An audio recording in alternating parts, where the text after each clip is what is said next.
Okay, we are recording. Thank you. Good evening, everybody. This is Mayor Mary Ann Kloss. I welcome you to our City of Clyde Hill Council meeting for Tuesday, February the 8th, 2022. We are again holding this virtually.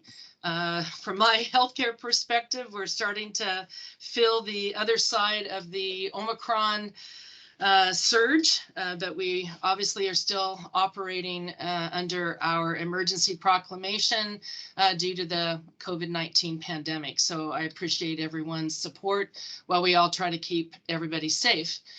You will see under section 1.1 the notices and then just the general game plan and how we operate. We're getting pretty good at this, so I appreciate everyone's skill set being enhanced by this virtual world.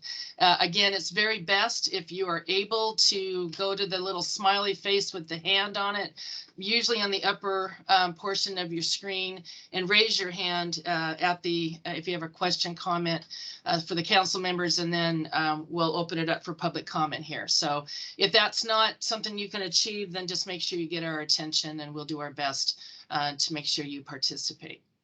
With that in mind, I'm calling us to order. Courtney, how are we with our roll call? All council members are present. That is good. Okay, so then what I'm going to do is ask us all to, I'm going to do this. I'm going to share the screen here, and I will have a stand where you are and ask that you go with me on the Pledge of Allegiance. So, I pledge allegiance to the flag of the United States of America and to the republic for which it stands, one nation, under God, indivisible, with liberty and justice for all. Thank you.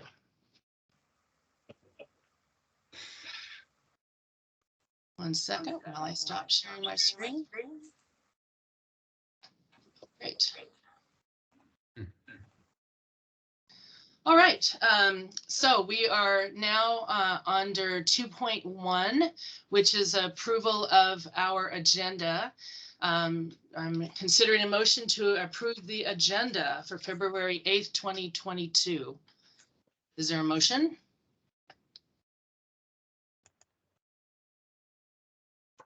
Oh, Steve, you have your hand raised?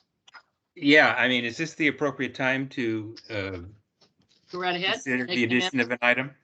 Sure. So I guess I'd like to add under item 5.6 to the agenda. That would be for a discussion regarding the King County purchase of the Kirkland La Quinta Hotel as affordable housing. Okay. I think we need to have an understanding of what we know, what we've been told, how we've learned about it, more about this project. I think it would have some significant impact on the community. They would want to know that we're looking into this and understanding whether this is something that we should be in my opinion, is we should be part of the process, as the location of this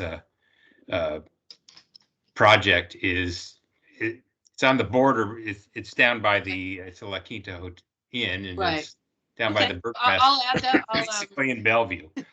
All right, so we have a motion to amend the agenda to add 5.6, a discussion about King County's potential purchase of La Quinta there in Kirkland. Is there a second? Second, Muramoto. Thank you. Any further discussion or other amendments? Seeing none, hearing none, all those in favor then say aye. Aye. Aye. Anyone opposed? All right, we have ourselves an agenda to work from. Thank you. Now is section number 3, which is for public comment. And our general rule is to have anyone who wishes to speak to us. We don't have any public hearing, so it basically can be what you have on your mind. And we ask that you are courteous and polite in your commentary and that you keep your comments around 3 minutes so that we have time. We do have a good showing. I know in the past we have had a lot of people that just like to observe and listen in, not necessarily speak, but whatever your heart desire, we will accommodate. And so with that in mind, I appreciate you putting your hand up. So Manjiri Jinge, if that's somewhat close to your name, I apologize. I'll let you go first. Hi, this is actually Sandeep. I'm using my wife's computer. Okay. Okay, We but won't tell her. no, she knows. All right. I wanted to have two things to be said. The first one is about the storm drain between 93rd and 92nd. This has flooded the second time in 2 years.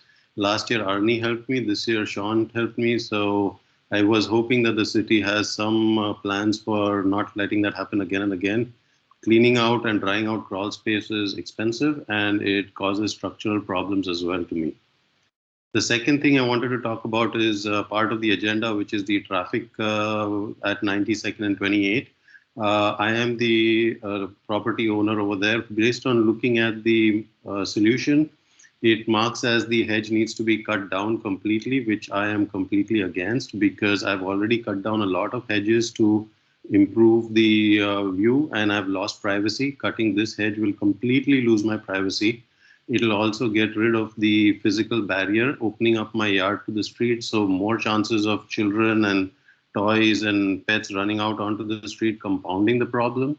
Not only that, when cars turn in, the headlights are getting stronger and stronger. So it adds nuisance to the privacy issue.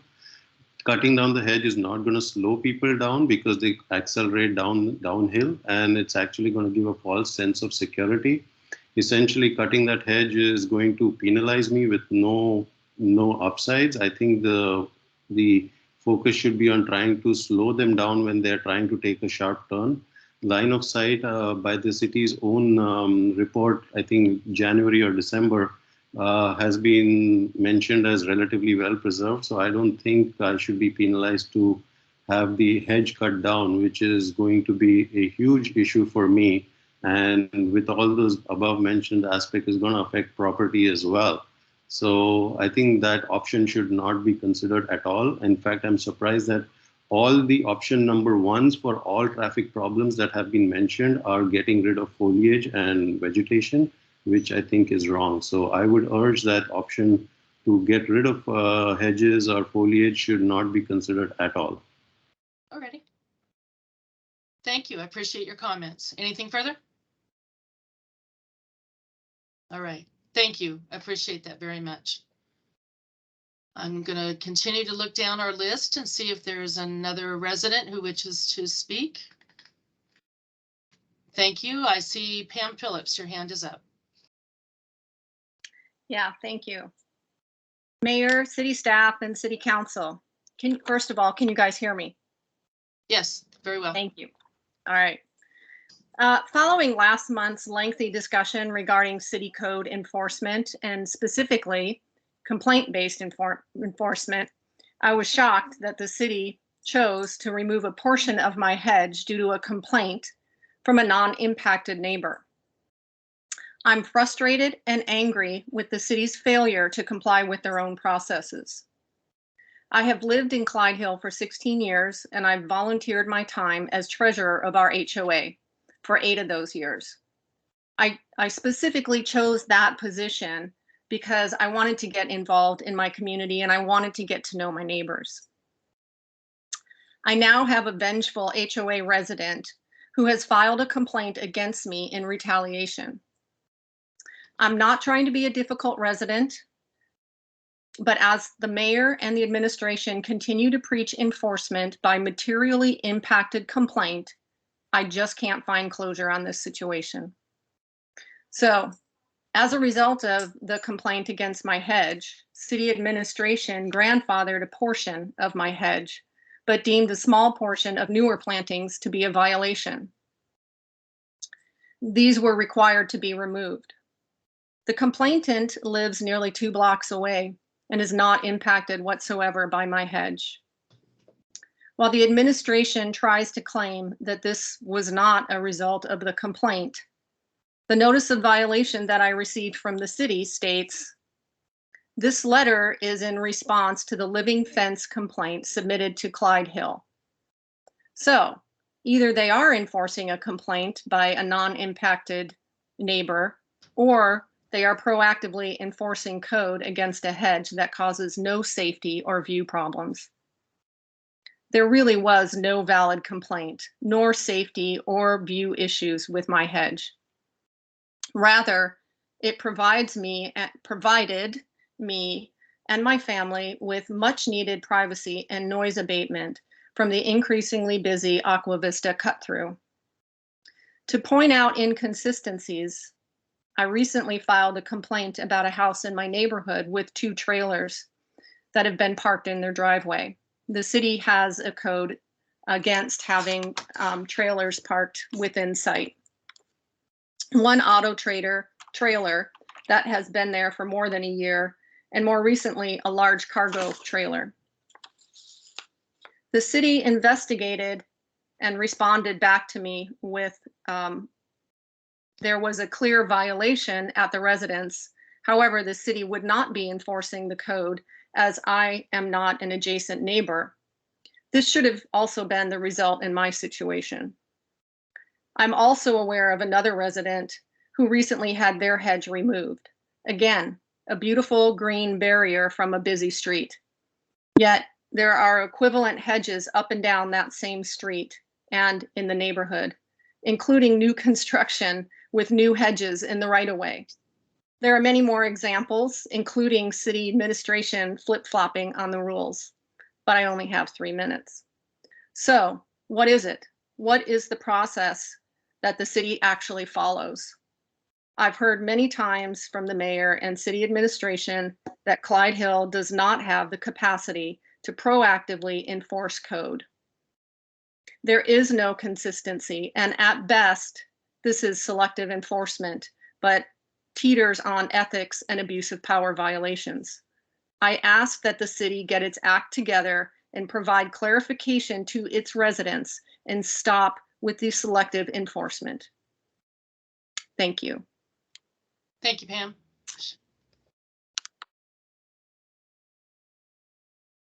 I'll continue to look down the listing here to see who else would wish to speak.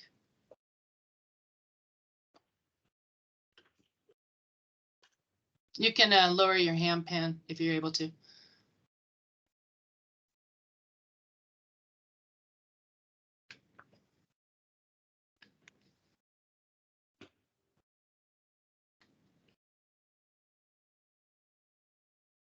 All right, I'm just making sure those that are.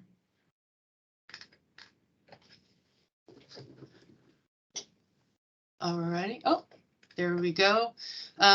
Okay, great. Kim,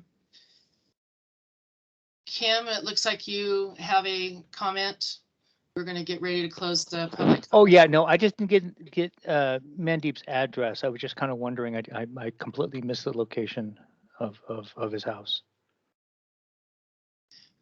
93rd and 92nd and 28th, I believe. Yeah, he's the house on the corner at 92nd and 28th. Got it. Thank you. Right off. He's the right turn that we're going to discuss later. Great. All right. I thank you all for your comment. I'm going to close it. Kim, you can lower your hand.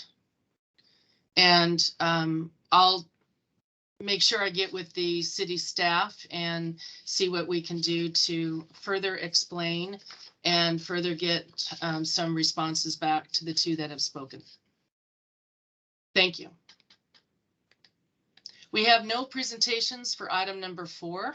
So we will go ahead and move on to item number 5. First up is our discussion regarding our traffic program. Again, remember that as council members, you all kind of felt like it'd be relevant to bring issues forth.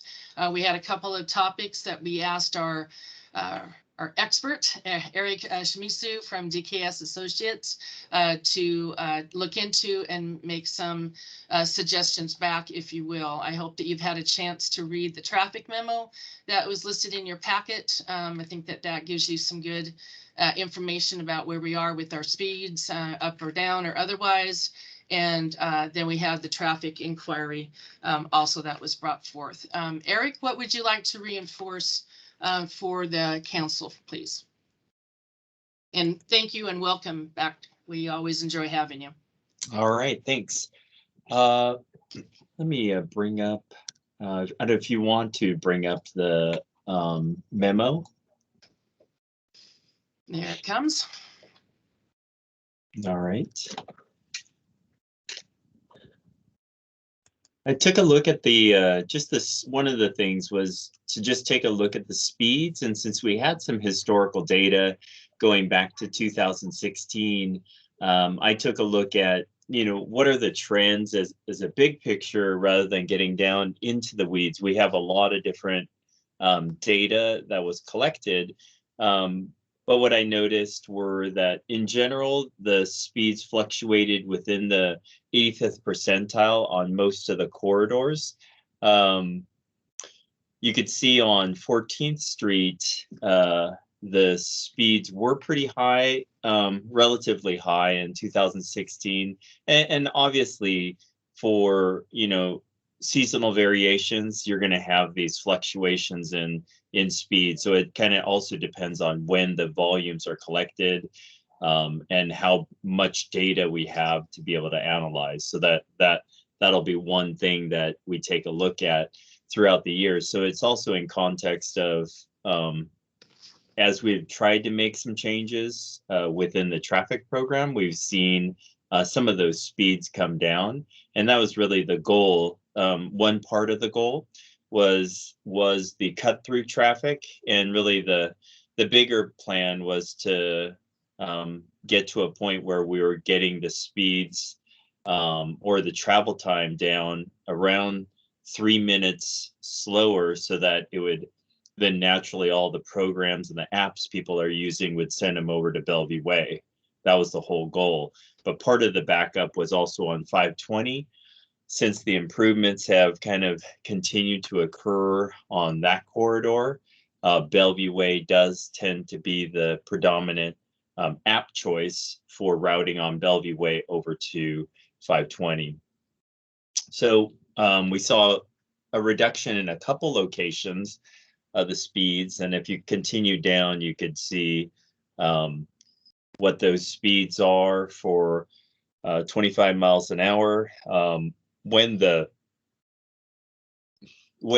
you have kind of consistent 85th percentile speeds, things are changing in the rules for safety. A lot of the agencies traditionally or historically use the 85th percentile speed, but now they're trying to figure out, is that the correct measure with all the other non-motorized and safety impacts as you get speeds above around 20 to 25 miles an hour. So a lot of the bigger talk is, what are the different things you could do to make all corridors a little safer? And so you can go to the next page.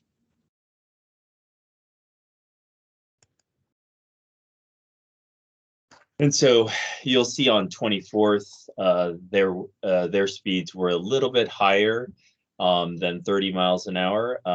25 again is the speed limit, but these are now in the around 33 mile per hour range. And then of course, 84th is your fastest corridor, and that's also by purpose too, because it's the direct route to the freeway. So by classification, that one should be in the higher speed range among all the different corridors. And so it'll be something just to keep an eye on some of these other streets like 24th, to just kind of monitor that.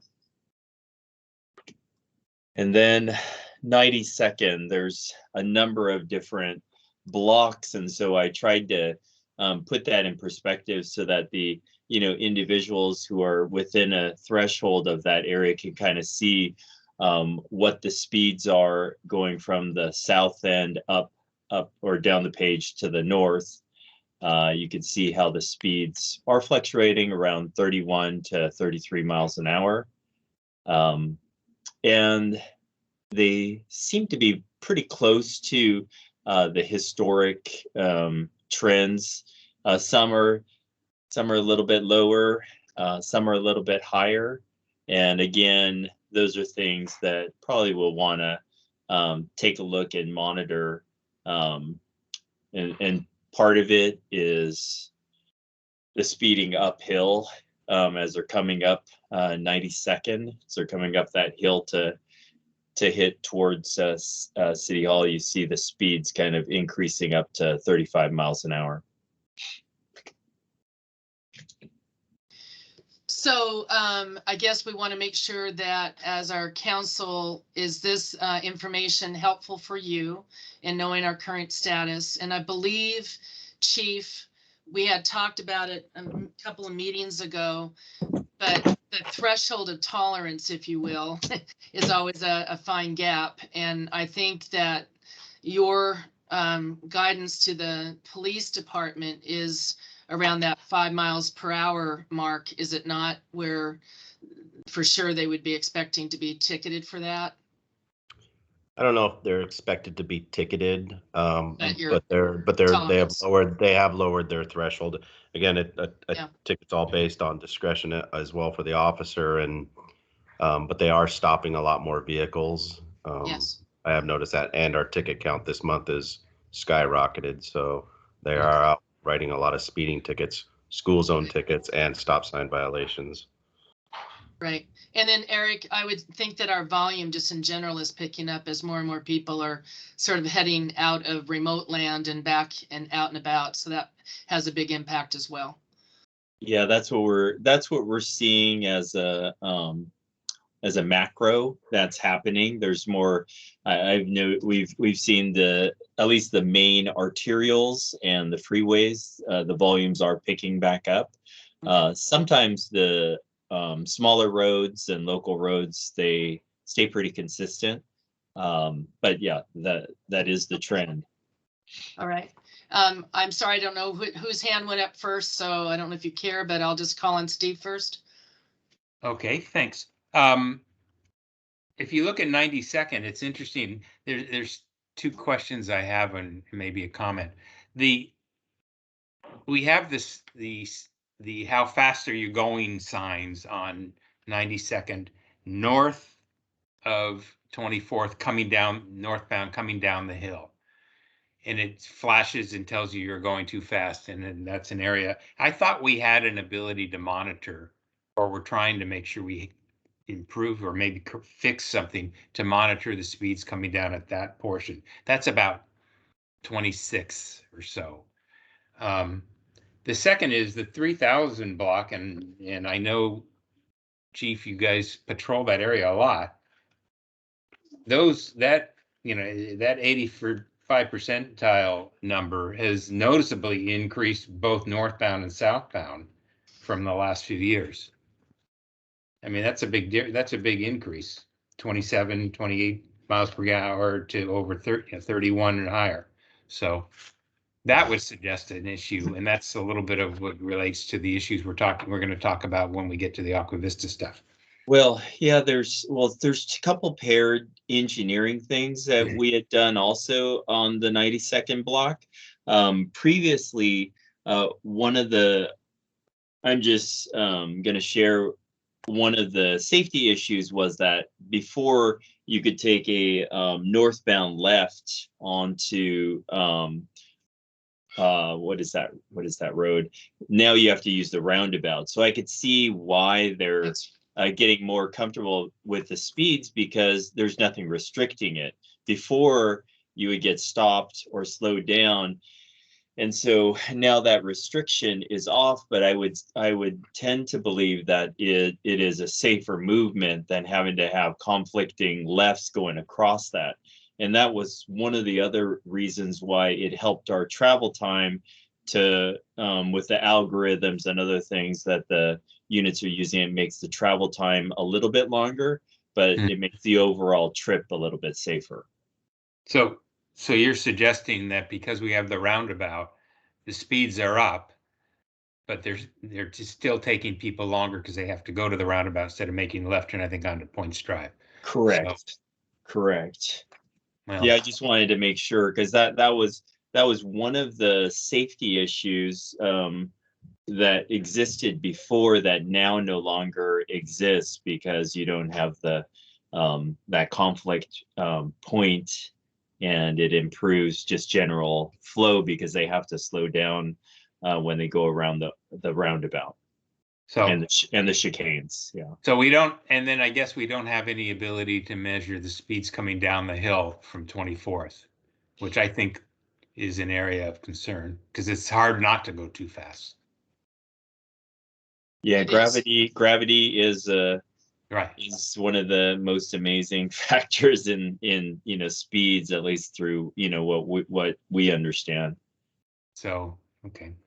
Although Clyde Hill is often situated there at the base, but our place, yeah. Yes. Okay, I'm sure we'll have more, yeah, on that. Kim, comment? Yeah, just 2 observations, comments, whatever.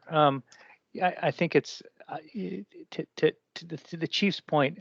I don't know if writing tickets is the right answer. By the time we have to, those people that fight it, we go to Kirkland Court, we have to pay legal fees, blah blah blah blah blah. I think it's almost more of a setback. If I was speeding down the hill, I'm in a hurry, and now I have to sit there for 10 or 15 minutes while a patrolman says you're going too fast, and you know what? You're not going to get to where you need to be. I actually kind of like that even more, right? So that's comment number 1. Comment number 2 is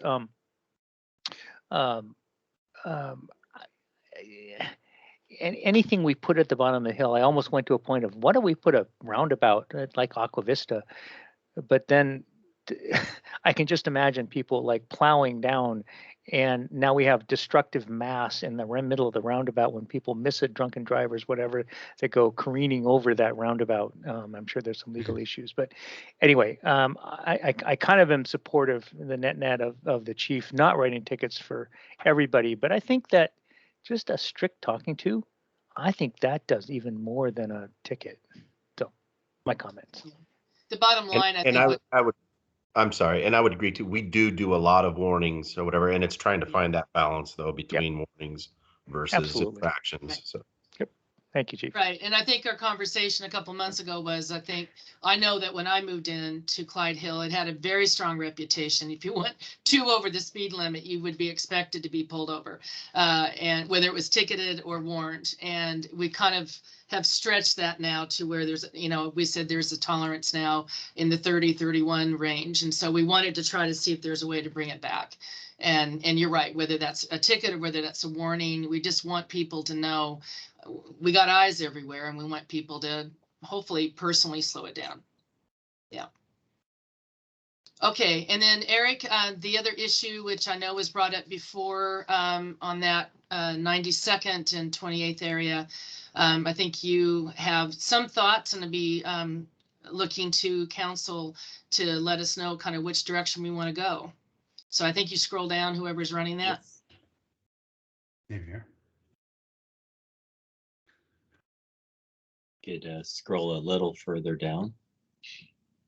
All right. Yes. So one of the discussions, and these are, obviously listening to the resident there is very sensitive. But what I was offering, just to give context, was my understanding that there was an issue with right turning vehicles and seeing pedestrians or those that might be walking. So that's the reason why I definitely recommended the visibility on that.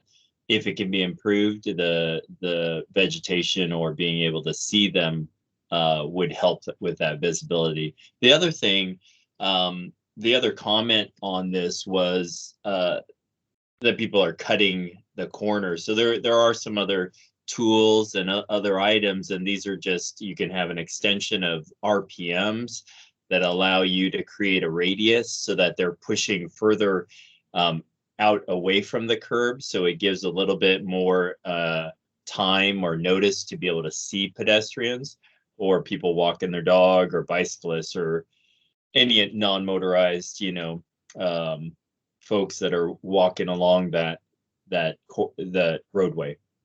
Mm-hmm. All right. Thank you, Dean. H.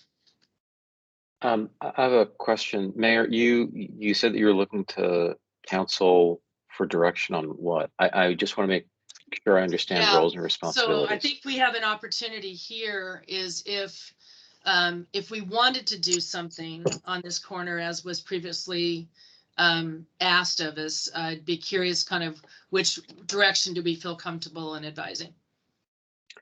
Okay, so just for the sake of roles and responsibilities, Eric's an expert. He's offered some data. We've heard from at least one resident. I'm sure there are other residents who would speak up if we asked them. And I look to the city staff expertise, and I think Sean has probably forgotten more about this than the council will ever know put together. And so, in terms of direction, I'm just trying to understand like what the council can help with, because we're not going to problem solve this here. I kind of want to, hear from Right. Sean, and I guess we can only hear from Sean once there's been clarity from what the council is directing, and I'm Well, looking remember, to in the other traffic subcommittee, they would look at this and they would come back with a recommendation for the rest of council. So we're kind of all grappling with this collectively now in kind of the new world order. So we'll come back on that then, because I do think that there is at least a suggestion here that we could look at. So hold the thought and we'll see what else. Kim, I think your hand was next. Yeah, I'm just curious what, again, a weird solution, but what's the cost? We have down the street there lots of the pedestrian things. You hit the button, flashes lights, people slow down. I don't know too many people that don't like slam on the brakes. I think that's a good thing. Is there some reason that we wouldn't consider something like that here, so people that are going to go across 92nd, or go across 28th, couldn't push the button and send an alert to somebody that's going to make a right-hand turn? Yeah, Kim, those are called RRFBs, or rectangular rapid flashing beacons. And so those are another level up in terms of visibility and protection. And typically you can install them in-ground power is all they need. And then the communication is typically wireless. They also have, when there's good sun visibility, they have solar paneled ones, but then some of the cities are grappling with, well, how do we deal with it if it's not collecting enough power to run the system? And so they typically like to have those ground in with power. Yeah. And I mean, are those, I mean, order of magnitude, 10, 15, 20, $100,000? I mean, what's the cost of something of that to just to put up two poles there? Typically, they're probably going to run you around, I would say, order of magnitude, $20,000 to $30,000. Okay, thanks. Yeah. Can you guys hear me? Yeah, Sean, we can. Okay, yeah. So just not right along with Eric. I've done a set of the solar ones, and those are right in the $15,000 to $20,000 range, and then the hardwire ones come with a little bit of extra cost. It depends really on how close your power source is and some of those requirements. But yeah, that's kind of the order of magnitude for those crossing devices. And remember, I think, Steve, and I'll let you speak, I think we wanted to, the issue that we wanted to point out are those that are taking that right-hand turn and, making sure that they have the safety in that turn. Go ahead, Steve. Yeah, since I've been kind of charging ahead on this project, the option you have to channelize, the option 2, that makes a lot of sense. Simple. I don't think it's expensive. Drives the right-hand turns a little wider, which allows a step towards the visibility, I think, that I'm concerned about, and that I think Sandeep is. That's, to me, the direction. It's simple, and I really think some simple answers here can help the problem, and this is a good one.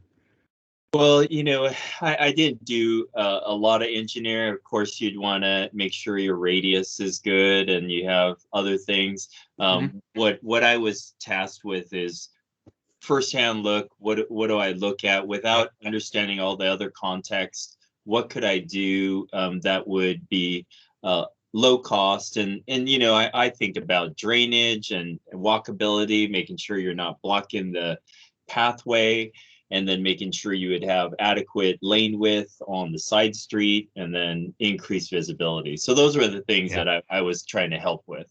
And I think this is kind of the, there's two things that can be done. One would be that, and another would be any type of signage you might add along the way to tell people about the turn coming up, and that would remind them to slow down or anything like that. But I think this is a pretty simple solution, and I agree it's inexpensive. I'm trying to do the right thing in terms of safety, but I think it's a good solution. And to me, it's the step I think you take at this point. And I don't know where we go with this. That's kind of my next question. Okay, so what I'm hearing is that you would make the recommendation that we look at option number 2, and then Sean could work with Eric as necessary and put it, because I think, Sean, you would be the one to do the to lay them down. Is that right? Yeah, that would be a public works item. It'd probably be done by the crew. We have some extra RPMs. It's not a difficult install. Okay. As a cyclist, I would only say be aware that if I'm coming down off of a very fast hill, and I know I could be ticketed on a bike just as easily, but those become a hazard for me on the bike. So you want to be mindful that we don't create a major safety wipeout for them. And they also become slick, and your small little wheels can come up on you. So just be mindful on placing and stuff like that. Cyclists are really good about, if you give them a straight path to keep going with their wheels, they'll be happy. So, okay. Council, any thoughts on that? Option number 2, anything different? Bruce is shaking his head. We're all okay? Option 2? Yep, option 2. Going once, twice. All right. Sounds like that's what we're going to go do. Sean, I'll let you report back if there's any issues or concerns with that. Thank you so much. Steve, you came on video. Do I need to turn to you for anything? No. Are we doing something? Oh, I'm I'm sorry. the other Steve, on video. I felt sorry, no, Steve DiGiulio, our attorney. Okay. I wanted to make sure, Steve J. All right. You popped up and I'm going, oh my gosh, I just did something. All right. Thank you, Eric. Appreciate your time and expertise as always. You always do really well. And I think the issue is also on that next corner, right? 95 and 30th. Mm-hmm. This one, again, it's a pretty clean visibility. I don't really see anything wrong with the visibility or intersection. I still feel like I have sight lines underneath the vegetation, but if you were asking, like, can I see all the way around? Probably you can once you come to the stop sign and stop. But again, I was asked to kind of come in and just what are my first reactions to it? What are some different things you might be able to do? How do you come in and change people's behaviors if they're not stopping? The Europeans, they use like a squiggly line. It kind of makes it, but we haven't introduced that, but it's kind of like, what is that crazy thing? And then they figure out, oh, it's just striping. I'm going to be going over to Iceland later to take a look at this other one. They use a 3-dimensional artwork and stuff like that. So I wanted to see that. But yeah, I don't really see anything wrong with this intersection. What we have is a user problem. When people aren't obeying the law, they're not following it, and that's again part of the ease that's one of the reasons why we like to have enforcement sometimes, but that's not the solution. So then there's education. How do we kind of do that? And that's tough too, because sometimes it's the biggest fault is from people who are comfortable going through this neighborhood, but then you want to believe it's someone else, and then that it could also be that. But the volumes don't show that. There's not a lot of extra volumes, but anytime you have a case where cars are going a little faster than that and you're in a vulnerable pedestrian or bicyclist and you're just walking, it's threatening just because they're going, cars are fast. And I would say anything over, 20, 25 miles an hour is dangerous to pedestrians. All right, Steve. Thank you so much. Your comments and I appreciate you coming out and doing the work. I have a kind of an option here that might even be simpler, given a little bit what you're saying. And it was a little bit based on some communication I've had talking to the residents. I think maybe a simple solution might be in this one, given your comments especially, rather than like option 2 and doing that, refresh the paint. Those stop signs, those wide stop lines, refresh the paint and refresh the dots that are in the middle of the street, make them bright, put fresh ones out, brighter ones, and new ones, and all of them, because that both of those would help at least people start to see better, which would slow them down. The blinking sign helps. So maybe we just do, we take a simple first step here and do that and continue on, and we'll let the chief continue to hand out tickets in those areas. And I would agree with that line of demarcation or whatever. For us, we have to be able to see that for when we're writing stop sign violations. We got to be able to say that they stopped prior to that line and in our narratives. And that would affect all 4 corners, which would help. Just, the big, that wide stop sign, and freshen up the paint and redo that, and and clean up I call them the bot dots in there with more reflective and newer ones that people can see, and some are missing. And Sean, is this normally part of your maintenance schedule and this is doable? Yeah, and so that's one of the things I wanted to mention. Is I think just to get to Council Member Hakamovich's question a little bit, and also just inform a little bit of the discussion. I think what kind of how some of this came to be is that, if you look at both of these intersections, the warrants aren't there, so there's not a real documented conflict. At this one, this is a 4-way controlled stop at low speed.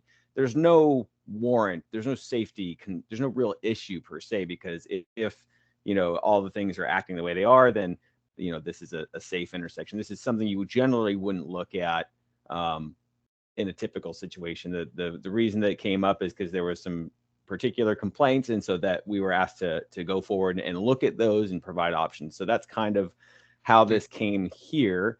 And then as far as maintenance wise, yes, I don't know when the last time these were striped are, but I mean, they are still there, and usually that happens on a every 2 years or so basis. Again, I'm not sure when the last cycle for stop bars were. Those are usually thermoplastic instead of plastic, or instead of paint, so they usually last longer. So thermoplastic cycles are different than paint. I don't know those particular bars, other than they are there, everything's functioning. But yes, those type of options would be maintenance based generally. All right. Yeah. Council, any other recommendations or thoughts? Does that sound like a plan for this particular intersection? And then we can always bring it back. Yeah. Going once, twice. All right, we'll do the refresh paint and look at the dots and let Sean see if there's something there, and we'll come back and see if that's any improvement. Anything further for Eric, for anyone? Any further directions or requests? All right, and then the traffic inquiry, I think Chief, and I think the memo speaks for itself. It's not technically us, but it's on the verge. And I think Chief, your team has paid close attention to this particular area off of 14th. Is that right? Absolutely. In fact, I believe we just wrote yesterday for school zone infractions there. Okay. Yeah. All right. Wonderful. Okay. Well, I'm going to let Eric go if there's nothing further for him. Appreciate it. We'll see you soon. All right. Thank you. Yeah. Wonderful. Okay, moving on to 5.2, discussion of the city attorney RFQ process. So I appreciate the sub-team, myself with City Administrator Dean, Scott Moore and Bruce Jones as our council members, and then Steve DiGiulio, our attorney, along with Lisa King, who is our finance person. She also was helpful for us to orchestrating the logistics. We did meet on Wednesday, February the 2nd.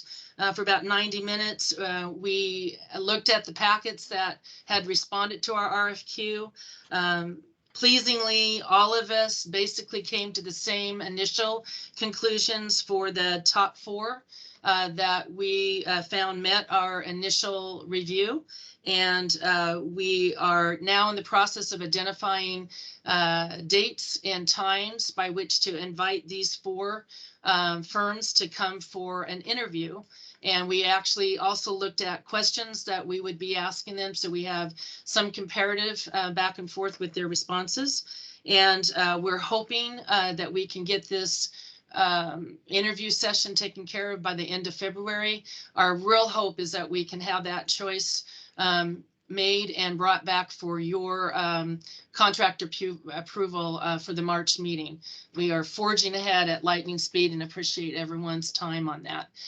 So we're making good headway, and I feel like with the 4 that we have that we're working with, we have some really good, solid potentials to be our next. Great. Scott, question and or comment, because you're part of the sub team. Yeah, more of a comment.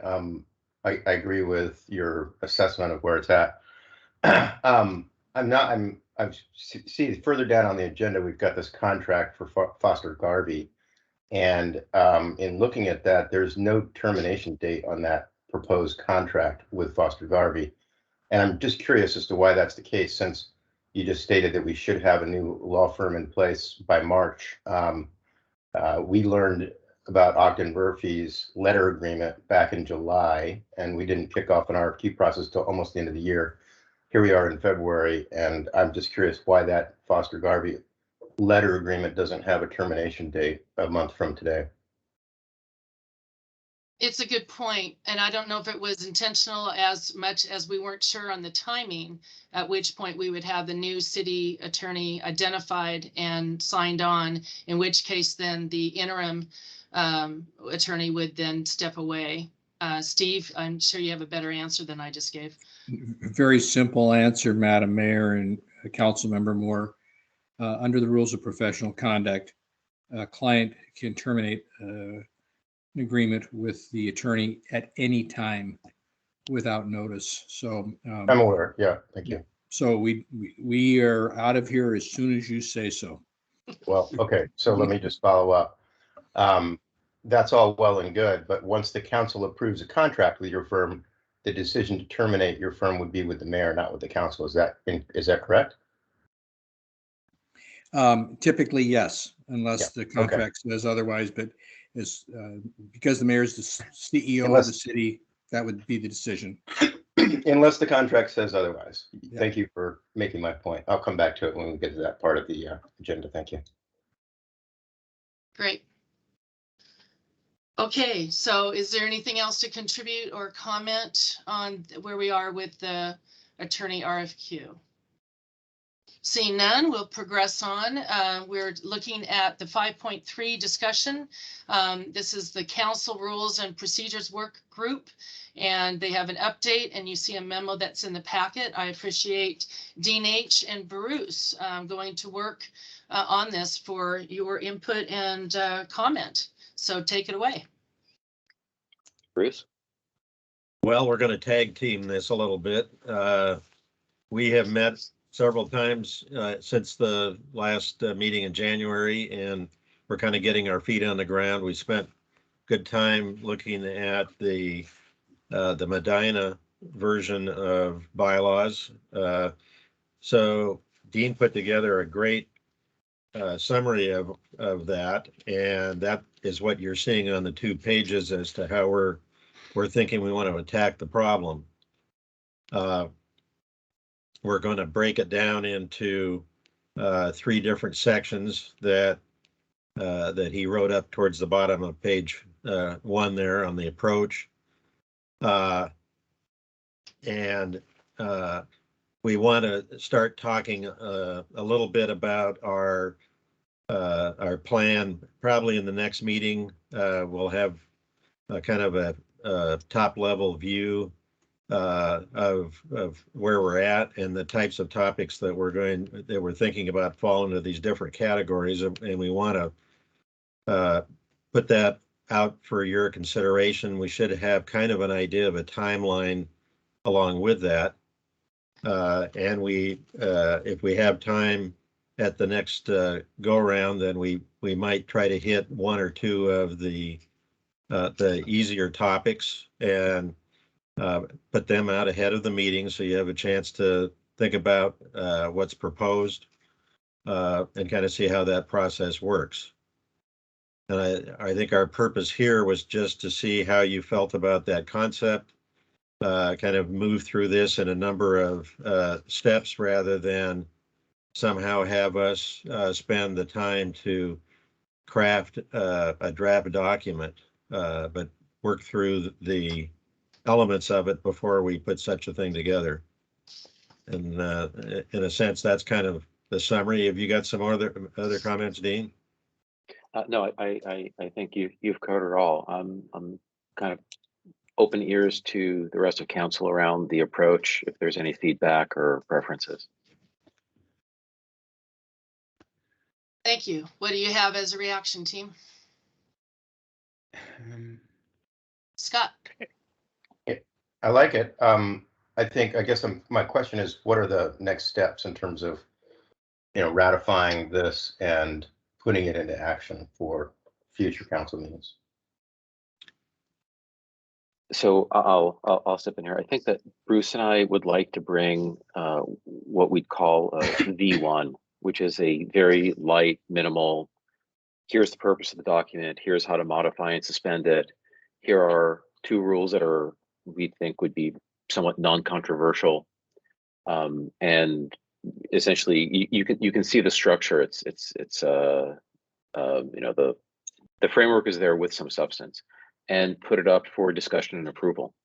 And then with each month that goes by, we'll bring in some more rules, or we'll bring in some more drafts of candidly what will probably be not necessarily controversial, but more difficult topics. So for example, Medina's council has a list of values, or what are the council values? There's some ethics code possibilities that we're assembling, and to me that's the next step. Bring in a baseline so we have a foundation for it, and then we'll bring in and progressively render the rest of it. Bruce, is that what you're thinking? Yep, I think we're together on that, Scott, and hopefully by the next time we meet, maybe on the 22nd if we have a meeting, or on the next council meeting if we can get some time, we can be more definitive of what these topics are that we have kind of in each of the categories.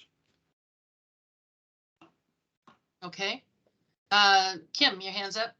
Yeah, I really like this. This is a great job, you guys. The only slight concern I have is how we kind of parse this out in terms of timeframes. I think you kind of almost implied in terms of maybe importance. The cut and dry material probably gets the shortest stick, and then the middle topic is kind of the meat, and then the last one I can see could go really quickly or take a very long time. I guess I really like it. I might want us to think about how much time we allocate to each of these, because they're all like really, really, really important stuff. And I don't want any of these topics to get the short stick, so to speak. Do you think some prioritization would be needed there, Kim, or how would you get around that issue? I don't, that's the thing. I mean, I'm sitting here looking at this thing. I don't know how you do that, right? I mean, I think that the cut and dried stuff is almost like the consent agenda stuff we do is like 5 minutes, and and then and maybe we try to allocate 50-50 on the next 2 when. That doesn't make sense because you don't have 100%, but you understand what I'm saying is that we try to put some priorities around this as we get to the agenda. I think would be great. Okay, that makes sense. I want to suggest that what we'll do is we'll bring a draft for ratification, I think, of, here's the foundation with some material in it so you can see what's going on. And we'll bring here's a somewhat ordered list of the next topics to go through. And then it'll be an open discussion around which ones to front load. Thanks, Kim. All right, Steve. Yeah, I like how you're trying to think this the way you guys are thinking this through. There are some items in this list, however, that I'm wondering that we haven't somewhat resolved. some of the cut and dried material, we've had discussions, and I think we redid the whole agenda to move that through a little more efficiently. And I would suspect that certain things we're going to save some time, and maybe we don't need to recreate the wheel. And I rely on you guys to help us with that and decide if that's the case or not. As you work through the other area, you get into the values is where does the conduct of the meeting come in? How do we, do you expect to have, we expect that we have a discussion in that vein? Behave, I'm not talking about behavior like being good or bad at the meeting, but it's more, how Robert rules of order type of concepts. And how do we, are there areas that we should be talking about there, or is that already incorporated into these areas? I'll suggest that. I'm sorry, Bruce, go ahead. Oh, no, go ahead, Dean. Those are in there. Okay. Steve, those are part of it. Okay. Very good. Dinar? Yeah, the only thing that we hadn't really talked about too was a little bit of legal review on this prior to adoption when we get our permanent council.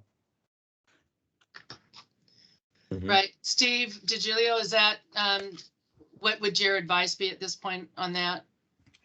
Not until the document is long down the path, I think would require our involvement. As I think most of you recognize, these are non-binding procedural processes and with little legal elements to it, except when it gets to the OPMA. Okay. Good. All right. So Bruce and Dean H., you kind of got what you needed from here? Yep. Thanks for your input. Yep. All right. Thank Good you, job, guys. Great job, Appreciate it. guys. Thanks. Thank you.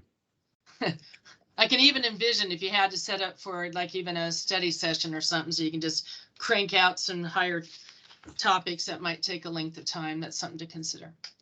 All righty, very good. Let us move on to section 5.4. This is the follow-up to Councilmember Moore's code enforcement resolution from last month. And I know that we had the program that Sean had shared around how we do complaint investigations. I think my Dean is prepared if you needed or wanted to have a sense of where we are today in terms of complaints and volumes and types. And I know that Sean has responded to the request around, and you should see it in his report, the projects and where he's at with some of those workflows with that. So I wanted to follow up and make sure that we are meeting the needs and know where we're going to go from next. So Kim. Yeah, I guess I want to make sure I have the context of this agenda item. So we're talking about specifically Councilmember Moore's code enforcement resolution and not some of the enforcement items that have happened recently. Is that true? Correct. Okay, I'm done. Thank you. Scott, do you have any, or Dean H, go ahead. Uh-oh, you're on mute. Caught you. Sheen is so clever. Okay, so close. if this item is about the subcommittee that was supposed to, and I'm looking at the minutes that we're going to ratify soon, to refine, modify, and clarify the stricken paragraph. Is that like that is still our plan to have that subcommittee modify that text in the resolution and bring it back? There was attorney-client email on January 15th. So there is that to take into consideration on next steps. So I just want to remind you about that. Well, right. So I'm trying to wear my represent the public and represent residents hat. From the residents' point of view, the last public information they have is in the minutes. Well, it was on the video. You can watch the video and say, yep, there's approval. We're going to go off and there's a subcommittee that's going to modify some of the text in this resolution. And if that's not the plan, I think that residents deserve to know what the plan is. And that's what I'm trying to ask in the most respectful way possible Right. in the public forum. Okay. I will hold for a thought and make sure I get Scott's full question in, then we can respond to it. I don't have a question, but well, actually, I do want to clarify one thing that you just said, Mayor. You referred to this email that you sent on the 15th of January as attorney-client privilege. It does not state that anywhere. I believe this is a public record. Am I mistaken about that? Thank you for clarifying. I do know that Kennan was added on there as he had provided That doesn't matter. advice. Yeah, right. And so the bottom line that here doesn't- is that Let's as just we know, can I'm you sorry, go clarify ahead, my Scott. question? Maybe this is more for the lawyer. Is this email communication to the council from the mayor dated January 15th? Is this attorney-client privileged or not? In response to the question, I have to beg off, having not seen the email. I'm not copied on it. I apologize for that, but I cannot respond to Well, that for the record, particular question. your partner is copied on it. And I'm going to just go out on a limb here and guess that he probably had a lot to do with the drafting of this thing. So He did not, I've got. actually, Scott, he did not. Oh, he didn't. Okay, I stand corrected. Well, makes it even less likely to be attorney-client privilege. But I'll hold off for a ruling on that. But I would like to know, because this is one of the topics that I suggested for the study session on the 22nd, Right. and we're going to talk about that proposed agenda when we get to it. So my comment to Dean H is that, let's talk about it together in a study session. We can flesh it out. I mean, as far as the resolution, it was pretty clear what the sense of the council was, at least as far as I was concerned, that we were looking for the city to slow down on enforcement while we were going through this review process that is going to take quite a long time. Obviously, the mayor's made a different decision, and we've gotten more feedback tonight from residents about that. So, that between that and then this email that basically says the council has no right to do anything, I'm just going to hold off on any more until we get to the 22nd. I do have an idea that I will share at that time with the rest of the council, and I do believe that we absolutely have the power to take action to stop some of these enforcement actions. Okay. And so the general gist of that is that we have a process by which we have our codes, the titles, the codes, et cetera, that can be revised or created or taken away, if you will. And we know that we have the big work at hand over the next couple of years. You're right, Scott. It'll take a period of time by which to go through and identify, one, what our community wants, and then making sure everything is reflected in that. And so there is a due process by which to take it through. What is in the books, if you will, is what we enforce to. And until and at which point those are changed, then the enforcement will change with that.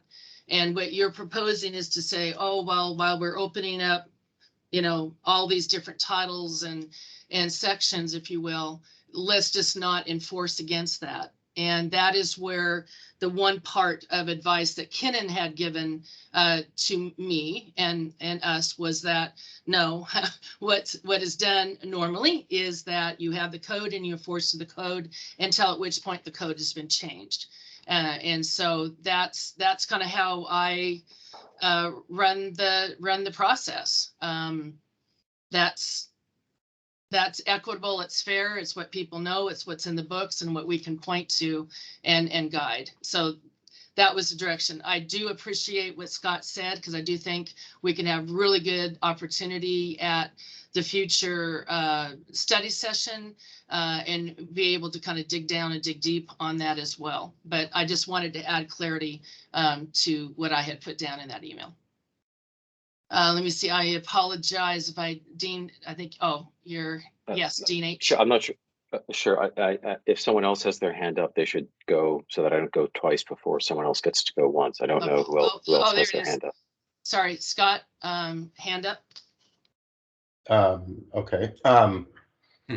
Well, given what you just said, Mayor, about enforcement, and you're going to enforce the code as is written, I'd like you to clarify something that you said in December, and I'm going to go ahead and read a quote back to you from that meeting.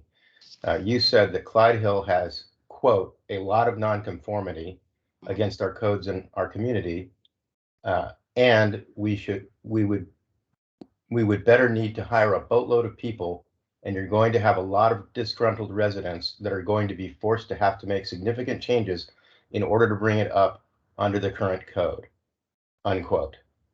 Now, my question to you, Mayor, is in light of recent actions that you've initiated in the city, and in light of your own assessment that how far out of code compliance we are in the city, what exactly is your intention? I mean, we've got living fences in this city that are 25, 30 feet tall. Are you issuing enforcement orders against all of those or not? Okay, so let me try to be clear. I really appreciate you seeking that. I'm going to take us back, and this might be helpful, I think, for some of the guests that are on the call. In our current situation, there's opportunities by which we have nonconformities that exist now. And you're right, we have a lot of them. You and I can walk down the street and we can see nonconformities. We are not a city that is going to, we do not have people that are going around and writing script and putting notices on doors saying, drop that hedge down or do this or do that. Unless somebody in the future wants to go in that direction, which I hope they don't, we don't do that. So when do we bring items that are non-conforming up to code? It's pretty clearly spelled out when those are. When we have, obviously, the big demolition, we're starting all over from scratch. God bless Rich and the team there, because they are expected to make sure that everything that is going through permit and being built up, including landscaping, is according to our books. That's an obvious one. The second one is when the significant remodel, which triggers a certain monetary value, gets triggered. So somebody may go by and go, oh, they got a significant remodel going on.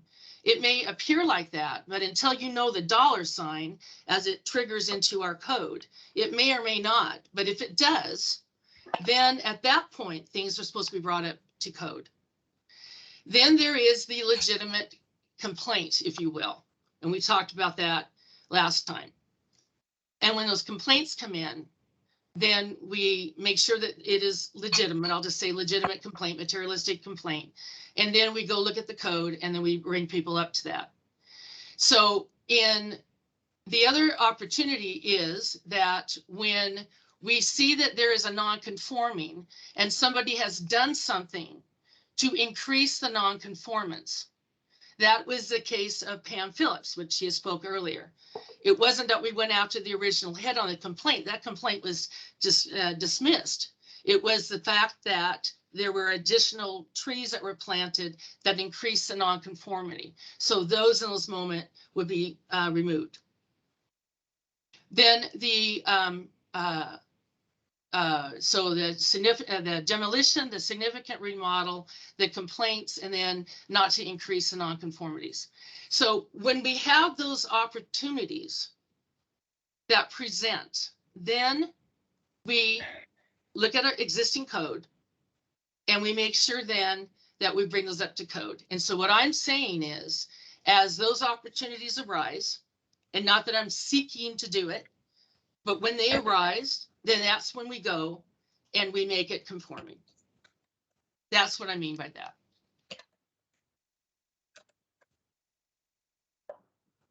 I hope that's more clear to everybody else than it is to me. Really, it's not Okay. clear. But help Point me, of order. Scott. I really, Point of because if order. it's not clear to you, let's make it clear. Point of order. Thank you. Go ahead. Let me see, Dean H. Right. Mayor, I brought up separately mail from Saturday, January 15th from the mayor, subject Title 17, and the words attorney-client privilege don't appear anywhere in that mail. You're right. Thank you. Okay, so since that's not attorney-client privileged mail, and any member of the public, not just residents of Clyde Hill, can email in a public records request form tonight while the meeting's going on, asking for the contents of this mail. Mhm. And as the public and our residents, the last they heard was that there's going to be a subcommittee to go and refine this text. I think this is a good opportunity to inform the public and set the expectations of the people we're supposed to be representing about what's going on. Because right now, I don't think they know. And I think part of Councilmember Moore's feedback here might be that it's not completely clear to him. And so the last that the public saw from the minutes is there's going to be a subcommittee of Mr. Moore and Mr. Muramoto to refine, modify, and clarify the stricken paragraph. Is that what that subcommittee is doing, or is there a different plan that the public should know? I will hold off on the response and making sure that I don't have to incorporate what Dean R is going to say, and then we'll respond. So I just want to clarify on the mayor's email. That email was very lengthy, and it encompassed quite a number of topics. What staff was concerned was that some of those topics were probably based off of either executive session or off of confidential advice that had been sent out in previous emails to council. So we weren't, that before that document would be released, we'd be having it reviewed to make sure that there wasn't any, it didn't incorporate any attorney-client privilege. So that was my thoughts to that. Okay.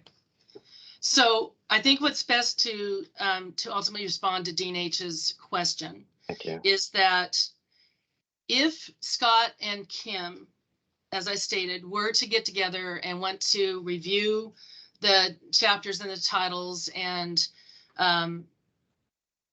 make the recommendations on what specific, I think we talked about it, going through with the scalpel and slicing through what particular elements of it that they want or they don't want to be enforced, then that is presented, if you will.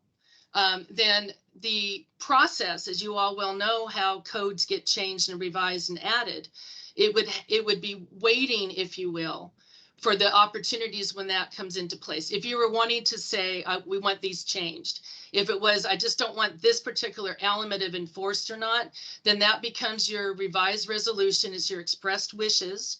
In my understanding, and Steve DiGilio can help me out here because Kenan had advised, is that resolution is non-enforceable. It is your express wishes giving me guidance as mayor as to what you would like to see, in this case, enforced or not. And if you wish to proceed with that, that is fine. But I want it to be super clear that if in doing so, you also wanted to put on the record that we'd like to see this changed and this, altered or that altered, that part of the process needs to follow our normal code changing through the planning commission, et cetera. So I just wanted to be clear on those two fronts. Let me see, Scott.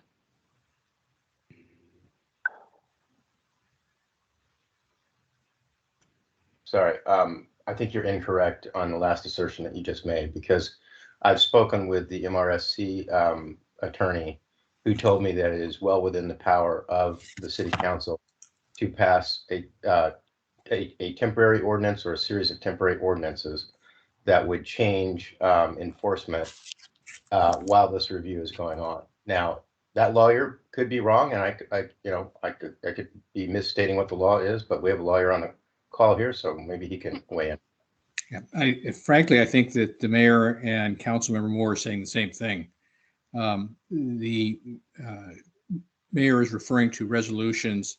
Councilmember Moore is referring to ordinances, and absolutely, the council has the authority to adopt ordinances that impose temporary moratoria, repeal code provisions, choose however it wishes to legislate.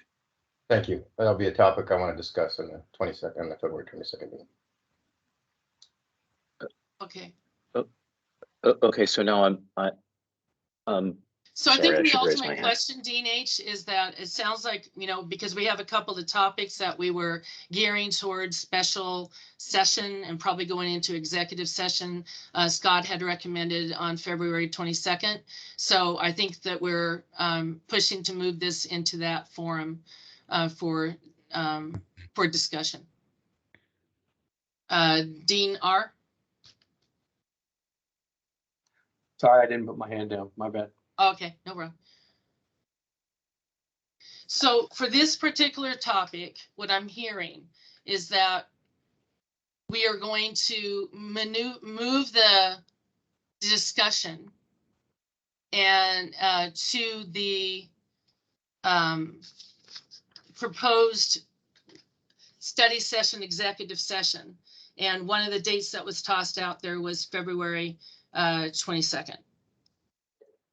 We can certainly do that.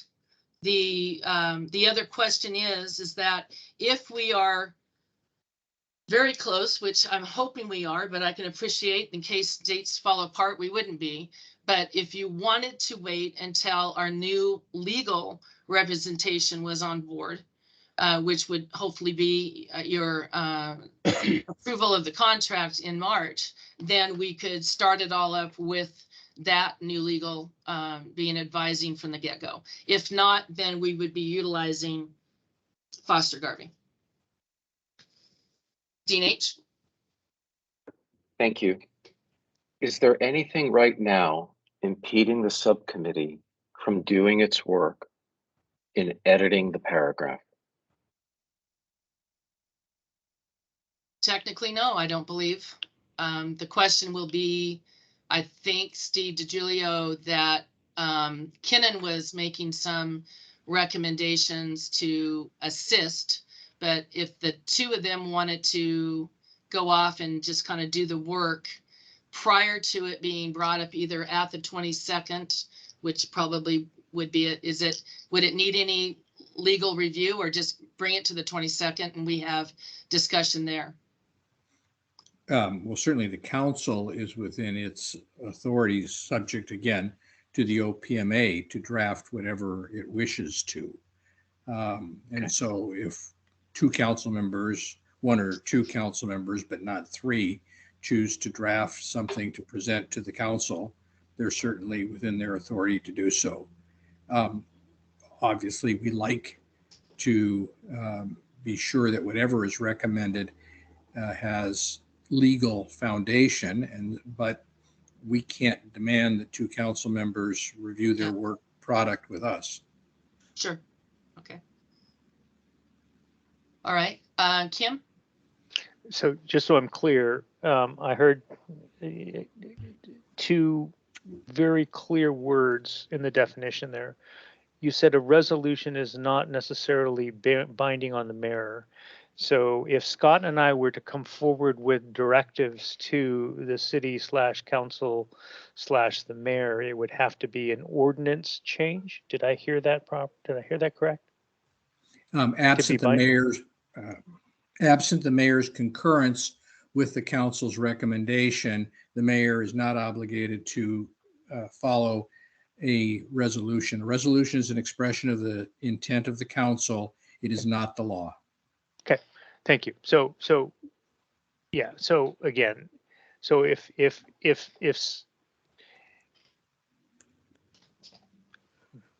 be perfectly clear.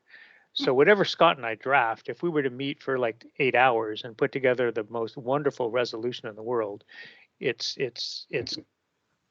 kind of useless, right? And I mean, Mayor, in all due respect, not that you would just completely ignore it because it's kind of a directive, but at the end of the day, it's not binding.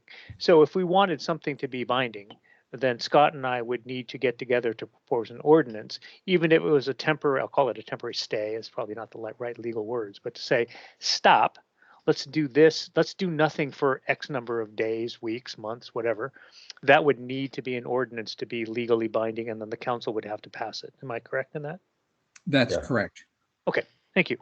Now, just to be clear to the Councilmember Muramoto's comments, city government functions frequently with resolutions. The council authorizes a particular act, the mayor concurs. The council recommends a particular act, the mayor concurs. But if there's a disagreement between the mayor and the council on in areas in which it is the mayor's authority as CEO, in order for the council to influence that CEO's authority, it must do so by the enactment of an ordinance. Got it. Thank you, sir. And Steve, Makes perfect sense. it might be also helpful. What, if anything, is the role, according to our process for ordinances, of the Planning Commission and public hearing in the formation of that? I just want to make sure that I'm clear. For an emergency ordinance, the council has the discretion to not refer it to the Planning Commission and just act on it. That's a specific provision in state law to address emergent situations in land use such that the council can act, and it doesn't require going to the Planning Commission or conducting a public hearing, so long as something happens within a certain amount of time, either 60 days or the lapse of the ordinance. Right. I'm glad you said that, because I was waiting to hear that word. I was expecting and used to the term, the emergency ordinance, because that's where it comes. So if it is, and then what deems it an emergency? It's what the council, that's angels on the head of a pin question. Our Supreme I asked Court, a good one. our Supreme Court ruled that the Seattle City Council's determination to rename Empire Way to Martin Luther King Way with an emergency provision was a valid emergency ordinance. And so you place your bet and take your chances. We can find cases that say the opposite, but typically if the ordinance has a finding of emergent conditions and it's adopted by the required 4 votes of the council members and approved by the mayor, then it's going to generally hold. I see. Okay, thank you. Dean H. Thank you. So to clarify, and to continue with Councilmember Muramoto's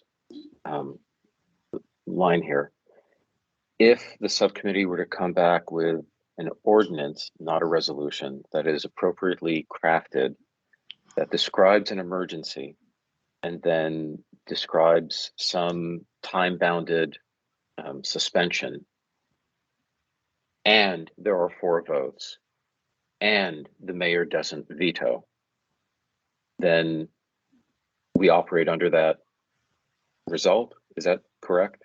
Yeah, I'm saying that without seeing the ordinance, but yes, in fundamental concept, the process that you've described is accurate. I think it's Okay. 3. Isn't it just simple majority to pass it?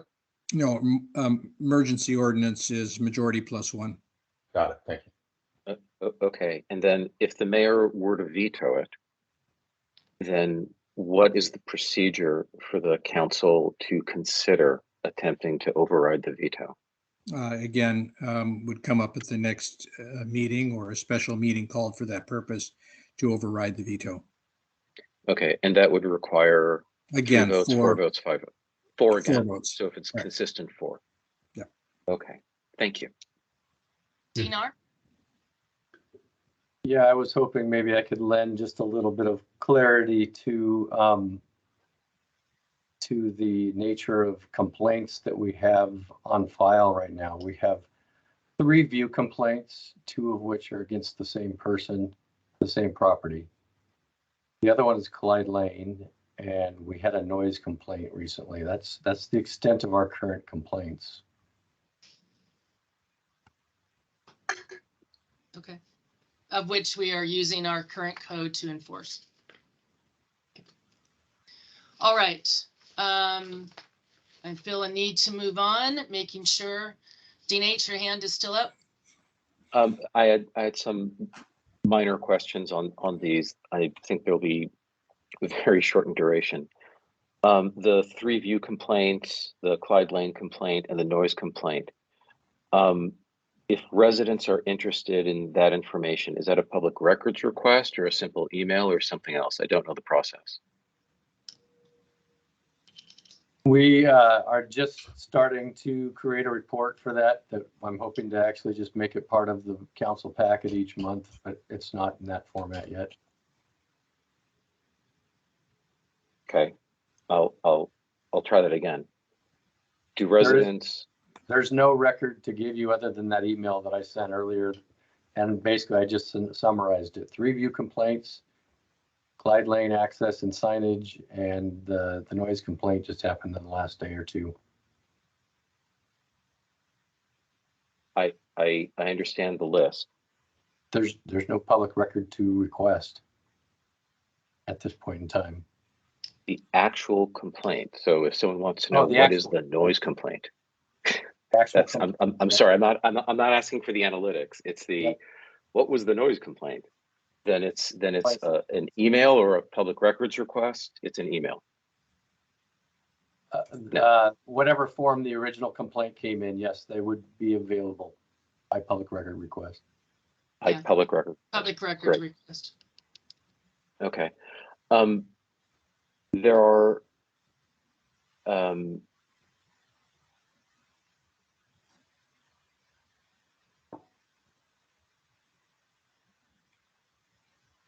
there's one other clarification I'd like to get, and you know what, I will hold off for the special session that seems to be brewing for another week or two from now. Thank you. Okay. All right, guys, let's go on to yet even a nice big topic, 5.5, stormwater policies. So this is something I'll just and Dinar can chime in as need be, but we know that we have issues, and we've had some discussion and some public comment, and I believe that what we need to do is also have this be part of a special session where we can bring in the experts to be able to give you good information, pros and cons, details, risks, vulnerabilities, most likely, obviously, under executive session, and then be able to seek your ultimate informed decision on which direction the city will take when it's dealing with these events. It is, I think, whichever way we go, obviously will be very precedent setting. And I think that because there is a lot at stake, we would be extremely wise to make sure that we bring in the appropriate experts to make sure that they're giving you the information that can answer your questions appropriately, so that we then know which direction we're going to take as the next steps. So that's just my broad thing. And I would also say that, again, because we'll be going arm in arm, and we would definitely need to make sure that we had expertise from legal, Department of Ecology is involved with this, our own insurance organization would be involved there. This one would be important to have the right players with us at the table to discuss and talk with you. Sean, I see you coming on board. Is there anything you'd like to add on that? And I guess we would just need to see from you as council members what next steps, and because I know, Scott, you had brought this up too, is what were you thinking on this particular topic, so we can make sure we meet your needs. So Sean, did I miss anything in general? No, ma'am, you captured it. All right. So I guess I have Dean H, and then we'll see if anybody else has. Dean H. Oh, you're on mute again. Oh, I'm going to start charging you. Okay. Whoever's driving the shared screen, can you bring up one of the maps from clydehill.org? There's a stormwater inventory. There are a set of maps on the site.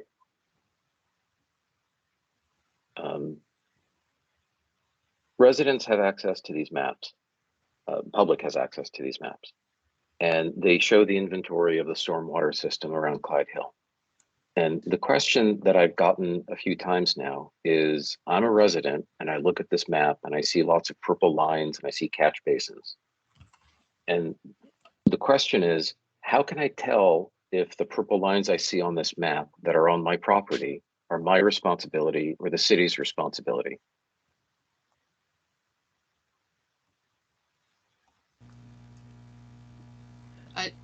Yeah, I don't know if somebody's driving that or is able to get at it. But see, Dean, that's a really excellent question.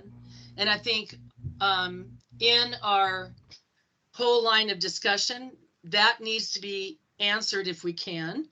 And then the next tip is, so then what? I think Sean was about to answer it.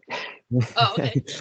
Yeah, just trying to help. But yeah, Councilmember Komovich, it's a difficult thing to tell because again, yeah, you know, sometimes with field reconnaissance, when they're mapping, they see a structure, they see a pipe, so then they follow the pipe to the next place. And again, I don't know what format this took when the field crew came out and mapped it, but for a property owner, and it's just as difficult for us. We have to go back and research plats. We have to research the actual physical deed of the property.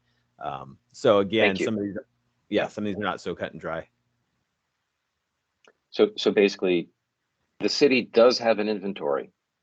That inventory is public, and no one is capable of saying who's responsible for which piece. That's right. We have an inventory of pipes and structures, yes, and there's definitely some where there's overlap that we do not have a right to.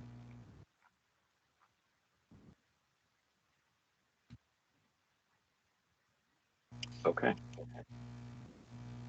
Is this, just for what it's worth, because I don't know, like, is this a baseline reality for all cities? Like, if I go to Medina and look at theirs, if I look at Bellevue's, is it also just a, look, we know the pipes are here, we're not saying who's responsible for them? I don't know the answer to that. I mean, again, for us, I think there's reasonable assumption a lot of times what we believe to be ours, but again, when you start to look into the details, sometimes you find out you don't have a right, or sometimes you find out the pipe's not even there. It's reflected on a map or somewhere else, and then you find out, well, maybe it's not actually there. So again, depending on how this particular data was collected, hopefully a field survey, you trust that you hope that it's as accurate as possible. I don't think that answered your question, but just make sure I can reflect it back the next time someone asks me at Queen Bee. There's a map. Don't rely on it too heavily because it's approximate. It may have errors, and the map deliberately doesn't say which pipe is whose responsibility because that's not known. that is reasonably accurate. Thank you. We haven't Right, updated those recently either. There's been changes in the last couple of years. Okay. Kim? Yeah, I would suspect, sadly, our data is woefully inaccurate. At best, it's it's a guess. I can tell you I've got a catch basin in my backyard. I have no idea. I've looked at maps. I have no idea who owns it. It's on my property. It's a big, huge manhole, and it comes from the property to the east of me. I would be really surprised if it was surveyed and it's on this map. I guess the next question, or maybe the next question that bears itself is, should we be thinking about doing a survey of all of this stuff, which begs the bigger question about the whole water districting question again, right? Mhm. To get funds to go do this. I mean, I think that's the broader question, right? You need funds to go do this.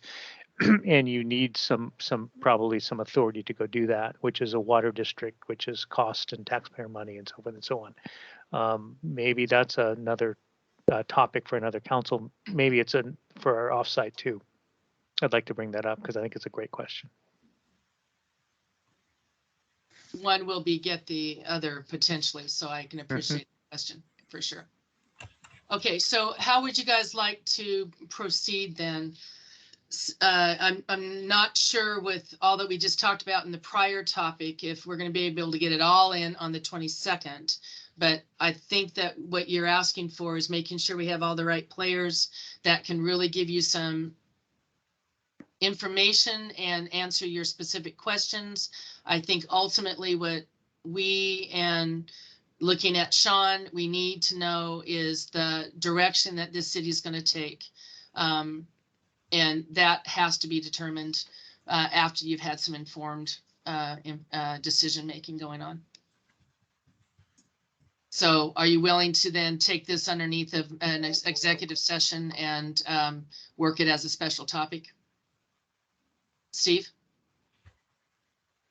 Oh. And are you asking me or, actually, oh, yeah, your hands up, but yeah, it is. I'm just trying to follow up a little bit on the discussion here. And it seems to me, this is one of those topics that needs its time, and we need to feel we have the time to talk about it. It's complicated. It involves residents. It involves a private, public funding. There's so many areas that are involved here. To me, it's one of the priorities of the city anyway. And I'm prepared to do whatever it is, whether it's, I can't imagine that on the 22nd, we can get that done. Yeah. I think but it's we can dedicate more time and I'm all in favor of that. To me, that will help me understand. I don't expect those maps to be updated, and it's obviously not, and we don't understand them. That's a pity, and it's too bad. But I've also heard on media in discussions previously, we're going to have to go through and understand what's public and private anyway. So the goal originally has been to update the maps in early discussions I heard last year, I recall. So I think we need to take the time and understand the issue and help Sean and help the community get ahead on this project. Okay. Dean H. Councilmember Moore, you put together an agenda for this study session, and I don't remember there being executive session items on it. There's been a lot of discussion around executive session items, and could you clarify if there is an executive session on there, or if you were planning on that? Well, we could talk about that, I suppose, when we get to it on the agenda. I had not. Okay. I had not considered this particular topic either, but the reason I wanted to have the discussion tonight was to see what the sense from the rest of the council was about that. I mean, while we're on the topic, I just want to reiterate, we had 2 presentations in June and July to this body about stormwater, okay? And then we voted as a council to approve, I think it was either 250,000 or 300,000 of spending as a start against the stormwater problem in this city. To my knowledge, nothing has happened since then. So, we brought it back and things were stopped, Scott. So that's what had happened. So, yes. Point of order. Yeah. I guess my question is, like, we already have the authorization. We said, go ahead and spend the money. And now we're being told, no, we have to go to the drawing board and study this. Why aren't we making progress on this already? And we have, every month we get another update. And it looks like we're going to get another one tonight on the 17th and 17th situation that just says it's on hold. I mean, these are our neighbors. The city council authorized the staff to spend the money to address that situation and other situations. And you could use some of the money, I'm sure, to study it and come up and, go map everything that you think needs to be done. We're not the experts here, and yet the city hasn't done anything on that. So I just, for the record, wanted to state that.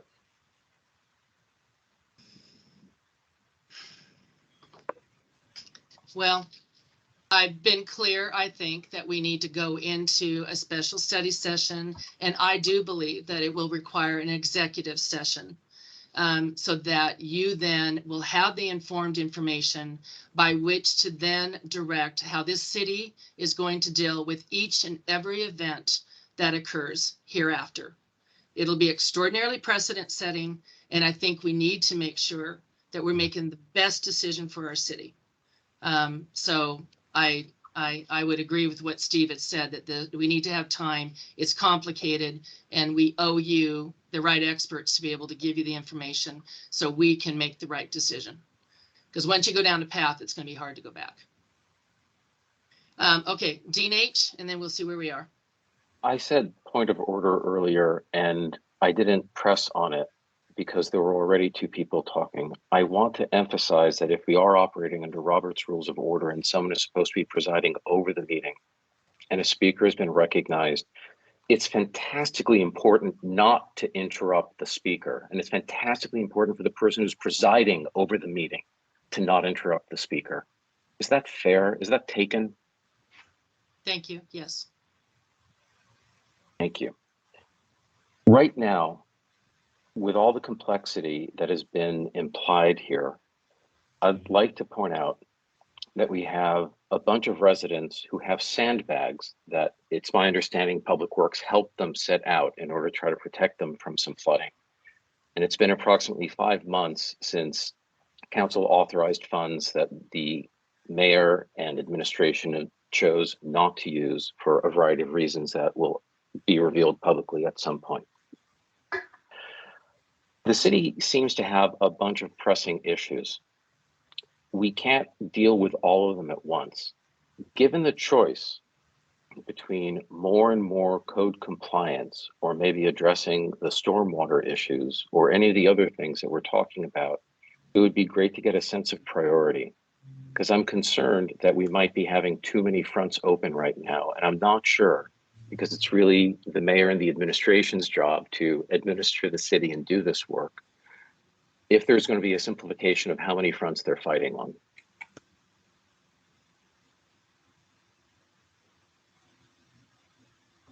I think Dean R. had responded that we aren't having a problem with code enforcement. So we have that well underhand with what's coming in and how we're administrating that part to our city. And the issues that we're dealing with are in their cocoon, and then we're just trying to really work through those projects. But some of these projects need some direction, and those directions need to first start with, in this case on stormwater, with some education, and so that we can have an informed decision. So I think once we have it, it'll start clicking. Okay. I hear you, and I'll offer that there's the city's to-do list, and then there's feedback from residents. And it's one thing to look at what's the city's list, and it's another thing to listen to how many residents are unhappy or extremely unhappy with how things are going. And I will leave it at that. I'm sure solutions and paths forward will emerge. Thank you. Thank you. All right, next we're going to move on to 5.6 was the La Quinta King County potential. So Steve, you asked for this put on the agenda, so I'll turn to you to lead some discussion, please. That'd be fine. The report, the administrator report last week commented that the King County was in the process potentially buying the La Quinta Inn down by the Burgermaster down on Northup, right in the city limits of Kirkland, but also across the street is Bellevue. So it's essentially right on the border, and they were going to use that. I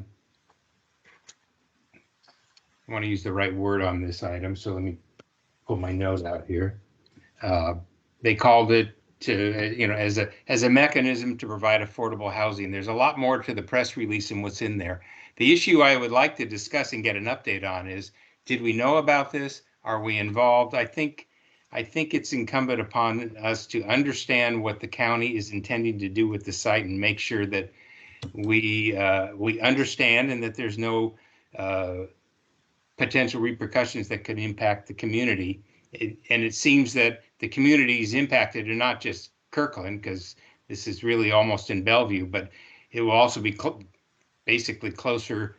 It'll be located closer to Clyde Hill and for that matter, Yarrow Point, than it is to most of Kirkland anyway. So it's really something that impacts all of us. So I'd like an understanding of a direction, and I believe as communities we should insert ourselves in the process so we make sure that we're clarified and we get good communication. And then you would report back, or someone would report back to understand if we need to proceed further.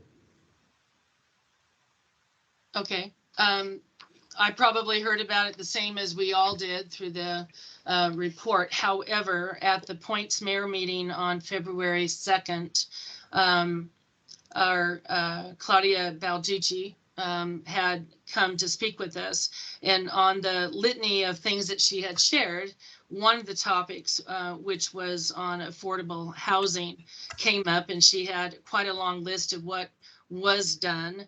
And in the middle of the list was the health through housing, where the purchase of hotels would then be turned over as a mechanism for affordable housing.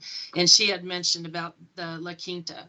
She sort of directed us that that was information gone public way ahead of its, like they were exploring, but they haven't even made a commitment to even purchasing it yet. So they felt like the cat was way out of the bag before they even knew where they were going to go with that. So she just sort of gave us a heads up. This was brewing, and that it was, they were still trying to assemble if this is even an avenue that they were going to go down or not. And they were updating frequently asked questions, because obviously people had concerns around crime. They had concerns around, any sort of drug use, that kind of stuff. So they had already heard a lot just as a regards to that being leaked out as a potential. And I think Claudia would probably be a really good liaison for us if there was a collective agreed response, if the city, as you said, Steve, wanted to insert itself. This has to be balanced, obviously, with the general game plan for affordable housing and for diversity and equity. So this is a real touchy, tricky topic I can totally appreciate. But there has been no formal solicitation of how do we feel about it one way or the other. And nor do I think that they would probably come at us for us. So we would have to do it in more of a push versus pull. Yeah, I understand the affordable housing situation, and to me, this is not the issue we have to fight. To me, the issue is what are they going to do? How does it affect our community? There's a school, as I said, there's a school, there's mitigation, there's all, and there's really, I think, a limited economic benefit to anybody who's there because of its location, which affordable housing allows people to get to work easier and to do things. I realize it's a transit center, but it's not near any employers around there. So to me, I think there's a discussion. I think we need to continue to hear what's going on. And my view is, as community, all of us, all communities should be inserting themselves into this to make sure that we understand exactly what's going to be done and how we in that. So I guess what you're telling me is nothing.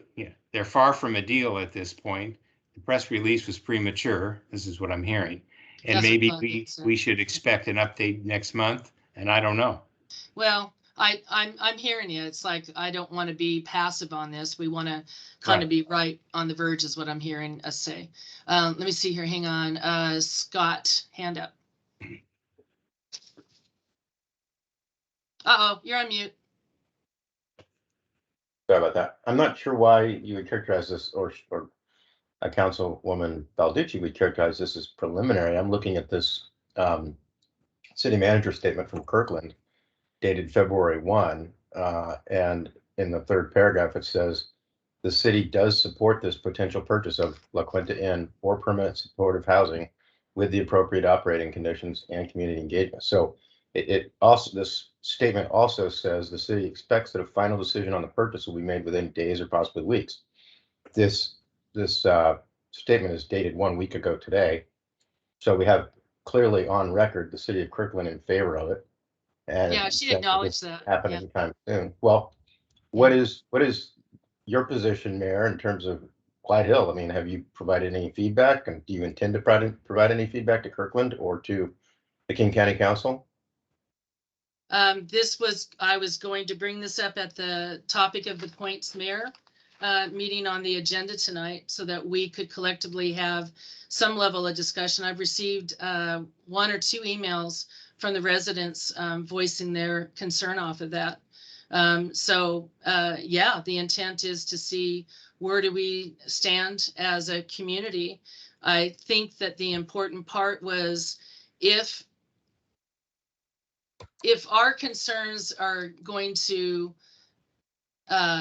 make a vital contribution to their decision. One thing, but I think our concerns for sure need to make a huge impact on what will be the mitigating responses if they were to proceed with that. And what the two emails and such that I had received are, like I said, the concern for the impact on crime, drugs and crime in our community. And it sounds like, I mean, for the same reason why, Steve, you had made sure of this, that, you know, if we just wanted to come up with a collective statement on behalf of our city, we would have the avenue to express it back. What do the rest of you all think on it? What is your position on behalf of us?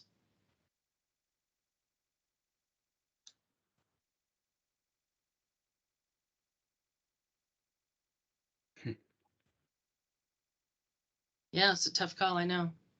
I don't know. I'll speak up. No, I think it's a terrible idea. It's a terrible location for a shelter. It's right next to Eastside Prep. There are at least 2 other schools that I'm aware of and daycares that are right there.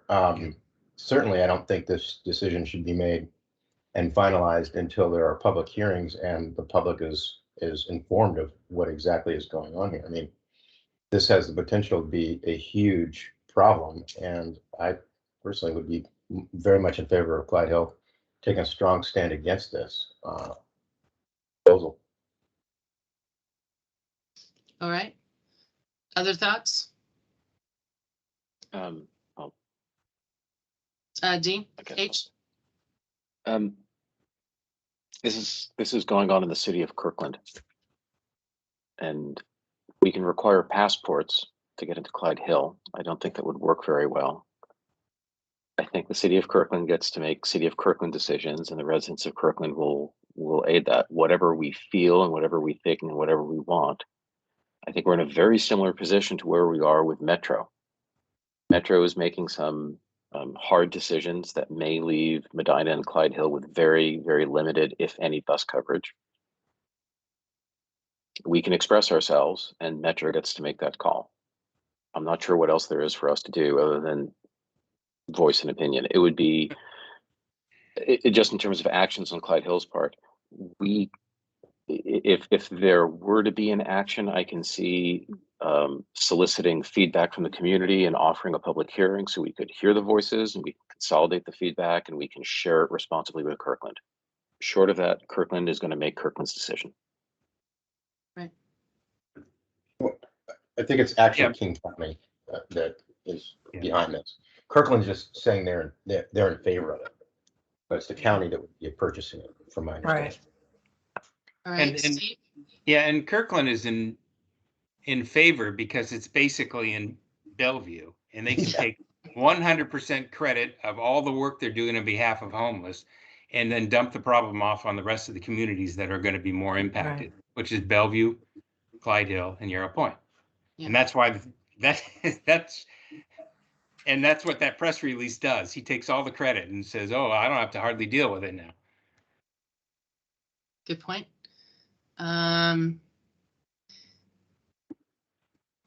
Making sure Bruce and Kim have opportunity if you have a thought. Yeah, it's, I would be, you know, it's interesting because I know that I've sat in a number of different meetings here and there with Jana Zahn. The city of Bellevue tends to look use fair buses and equity rights and so on, and kind of you know, as a minority, I know she tends to be very left leaning, and I know her persuasion is to feed the homeless. I don't know. Could probably push a little bit and go find out where Bellevue stands. I suspect that it will be a little bit more of a problem for them. I think that it will probably tend to go up to the Burgermaster, up to Metro Transit, and certainly into the daycare centers around the area. Okay. Sadly, I tend to agree with Dean. It's a little bit of besides putting up a great wall, cost 520. Yeah. Have to watch out and have Okay, solar kind of man a little bit better, but yeah. all right. And Bruce, are you on board?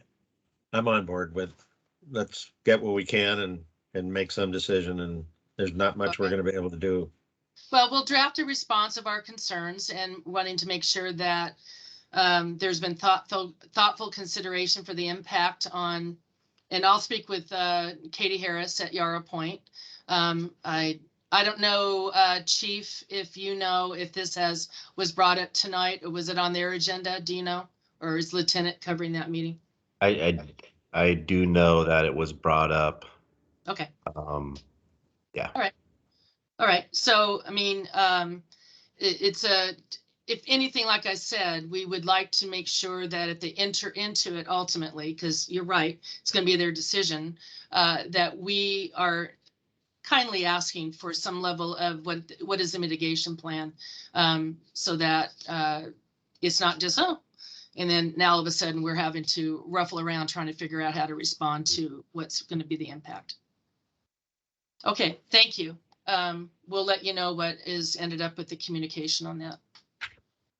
All right, let's fly here, guys. We have a consent agenda on item 6.1. And we have 6.2 on those paying the bills. We got 6.3 on the task order. We have 6.4 on the Department of Ecology grant, and with 6.5 on the SUV. Do I have a motion to approve the consent agenda? So moved, Muramoto. Is there a second? Jones, second. Thank you. Any further discussion?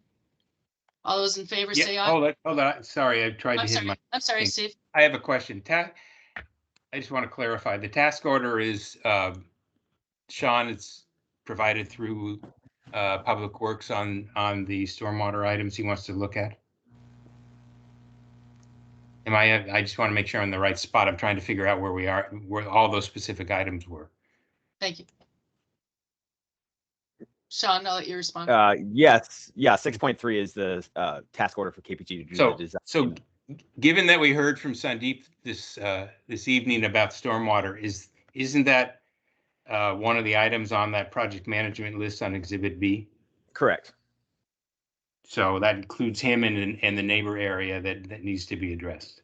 Correct. Okay, that's what I wanted to clarify. Thank you. That's Thank you for great. clarifying. All those in favor say aye. Aye. Aye. Anyone opposed? Consent passes unanimously. Administrative reports.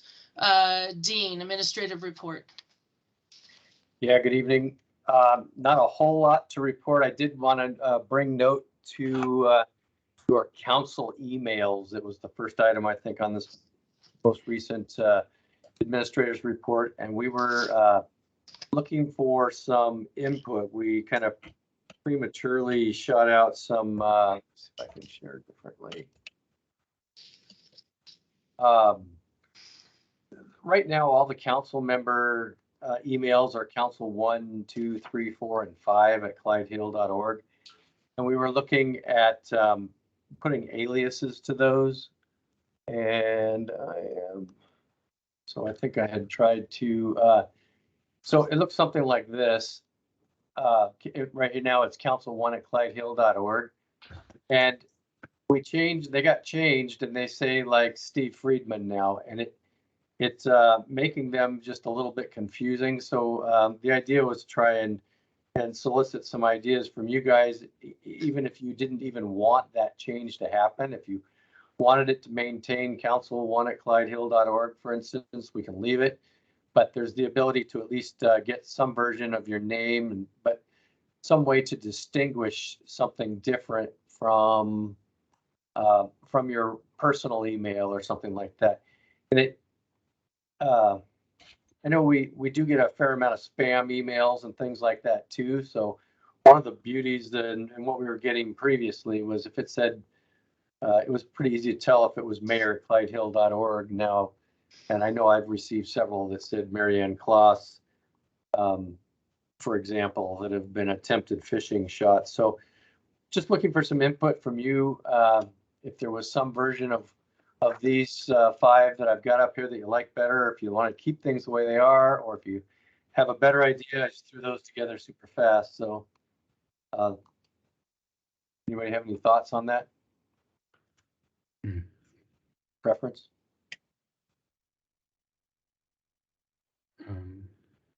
Kim? I don't, frankly, I don't know. Half the time, I don't even know what council number I am. I don't know that the number necessarily matters, frankly. I think, I would, and I'm also kind of more is less. Council member Friedman might be kind of a nice happy medium. Those are just like really, really, really long email addresses. I would even see if we can figure out how to do Council Friedman, but I don't know that Would that's. not change your email address. That would stay the same. This would just show the way it displays to the people who receive emails from you and the way you show in address books. So this is the friendly name. Then I would just put, I would probably put council member and then last name, and I think that's probably enough. That's my opinion. It's, yeah. Great. Sounds good to me. Amen. Awesome. Amen. Thanks. All right. Tomorrow we are meeting with Fire Station 5 on our next monthly meeting on starting the process to replace Fire Station 5. So just a heads up that was happening. And then as far as stops here. Just going to grab our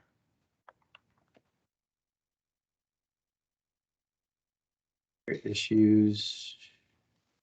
So we did update the target issues that are in your packet, and these have been run through staff to make sure these seemed like viable and doable timelines for these projects as we're going forth in 2022. And so just wanted to bring that to your attention real quickly. And that's all I have got for today, unless somebody has any questions on anything else. I had a couple. Dean? Sure. Dean? Yeah, I think this is an awesome view, and actually, I really appreciate it. Going down the list, you have a master fee resolution somewhere. Approved right above developed 2023 budget. Approved master. It's in black. Approved master fee CPI resolution. I had a question, probably I guess for city attorney. The master fee schedule right now has items that occur inside of Title 17, have fees for items that occur in Title 17. Is modifying the master fee schedule through a resolution something that is in any way gated on this Title 17 review process, or can it happen perfectly independently of it? Oh, you're on mute now. The city of Clyde Hill, like most cities, has the ordinance provisions and refers in the ordinance over to the resolutions for the annual revisions to the fee schedules for the various permitting. So that's a common protocol that are used by cities. Okay, so we can change the fees separately from this Title 17 review. Correct. Okay. The enforcement provisions in Title 17, though, need to go through, or do not need to go through the full process to be modified. The revisions to the code have to be done by code amendment, either through the standard process, planning commission, public hearing, etc., or as we discussed earlier in the meeting, by emergency moratorium. Okay, great, thank you.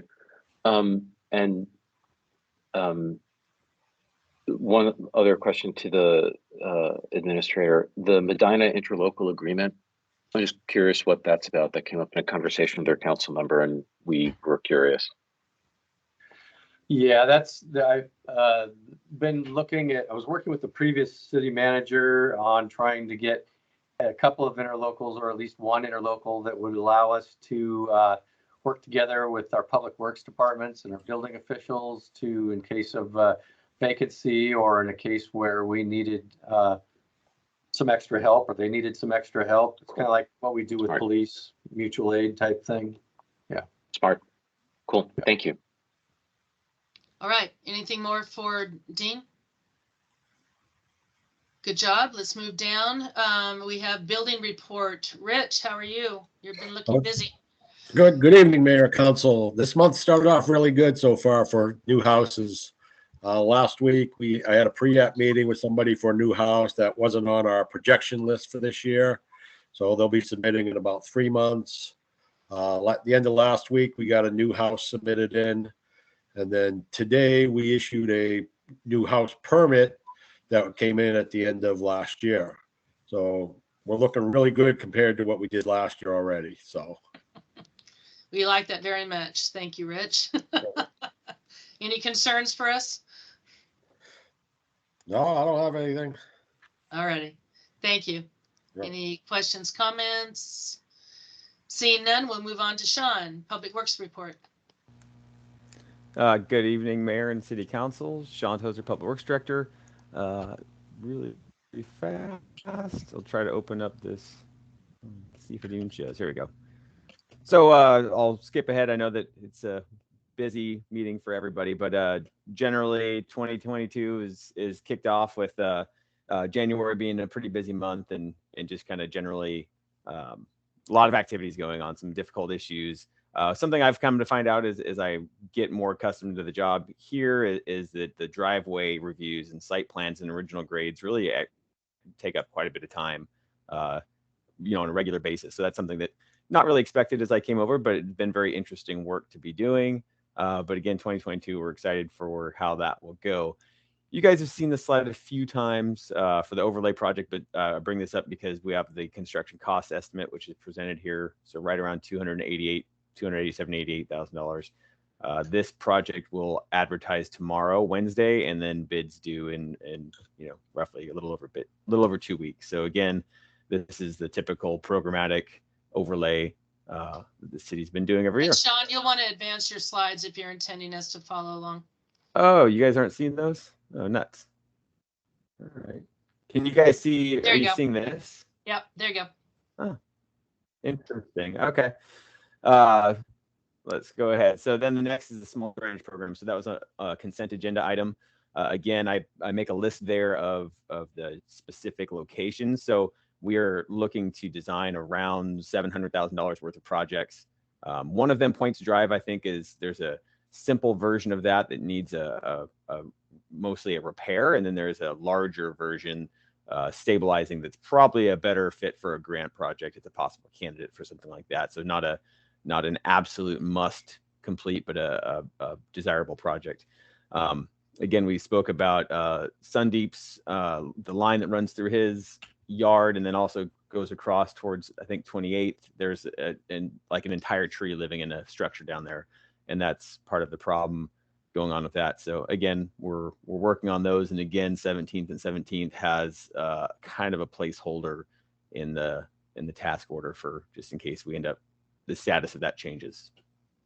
On to 17th, very similar. I'm not sure if you guys have seen these images before, but we did meet with the property owner and their representative last week on Wednesday. It was a really good conversation. It was nice to finally put names, faces to names, and talk to them in person and walk through the site with them. So the images there are two snapshots from the inspection. The one you can see an obvious pipe offset, so you can see where literally the camera ran into the edge of the pipe. So that's where we believe the majority of the problem lies. And then the top picture is further up the line where what you see is of a more typical pipe section. So again, I know this was discussed a little bit in the stormwater policies, but we reached out to WCIA and talked a little bit more about this. And again, I understand there's a lot of history with this item, but again, something we think is worth talking about in an executive session or further to really make sure the city understands what it wants to be doing in the future.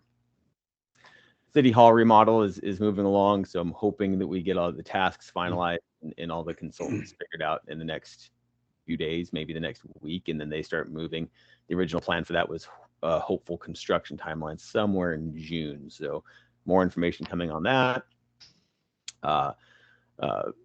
Dean mentioned the Fire Station 5 design. Again, we've gone into monthly meetings and we've been exchanging some information. We just performed an original grade determination for the properties, and then also looking at driveway and parking requirements and some other items. So that's gaining some steam. So along the departmental planning, what I'm kind of showing you here is just trying to elicit a little bit of feedback. So something similar to maybe what you guys have seen in these target priorities. Dean just showed you some of that. So there's this spreadsheet that sort of exists already that has a lot of public works tasks. So this is something that I think you may be accustomed to seeing. It's something that already exists in the city organization, but it has very high level task type and assigned and general timelines. On the right-hand side of this slide, I kind of broke it out by type. So storm, streets, facilities, you can read it. This is one way of presenting the item or the information. Again, we want to make sure that we're doing this to the level that council is looking for. But then there's also this departmental planning where I can bullet it out a little bit differently. Similar categories, again, items of work and then how you do it. So it becomes a strategy and tactics question. So, you know, if our strategy is to make sure the bathrooms are clean, the tactic is to clean the toilets once a week and clean the sinks and then empty the garbages. So not making sure we understand what your level of information desired is. So, and that is, I believe, it for my slides. Good job, Sean. Comments, is this kind of helpful for you? Are you getting what you want from Sean?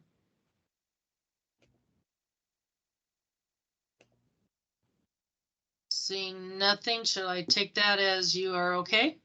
Yes.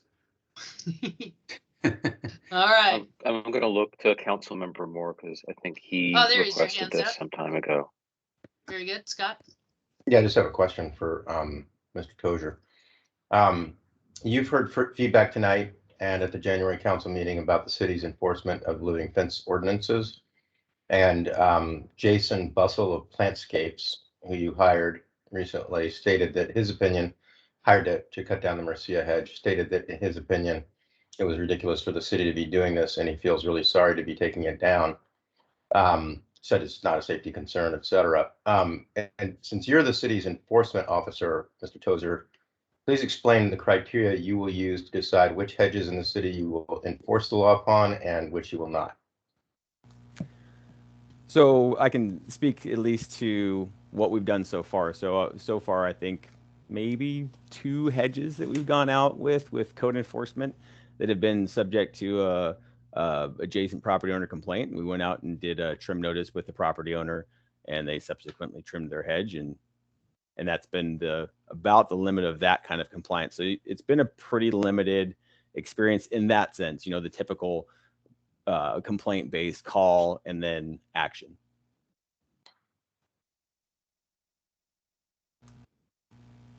Okay, well, my question was, what are the criteria? So it sounds like it's going to be complaint-based. That is how it's been so far, yes. All right, Scott, you're done? All righty, Kim?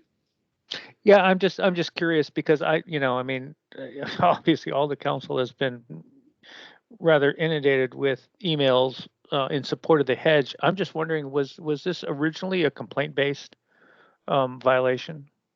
No.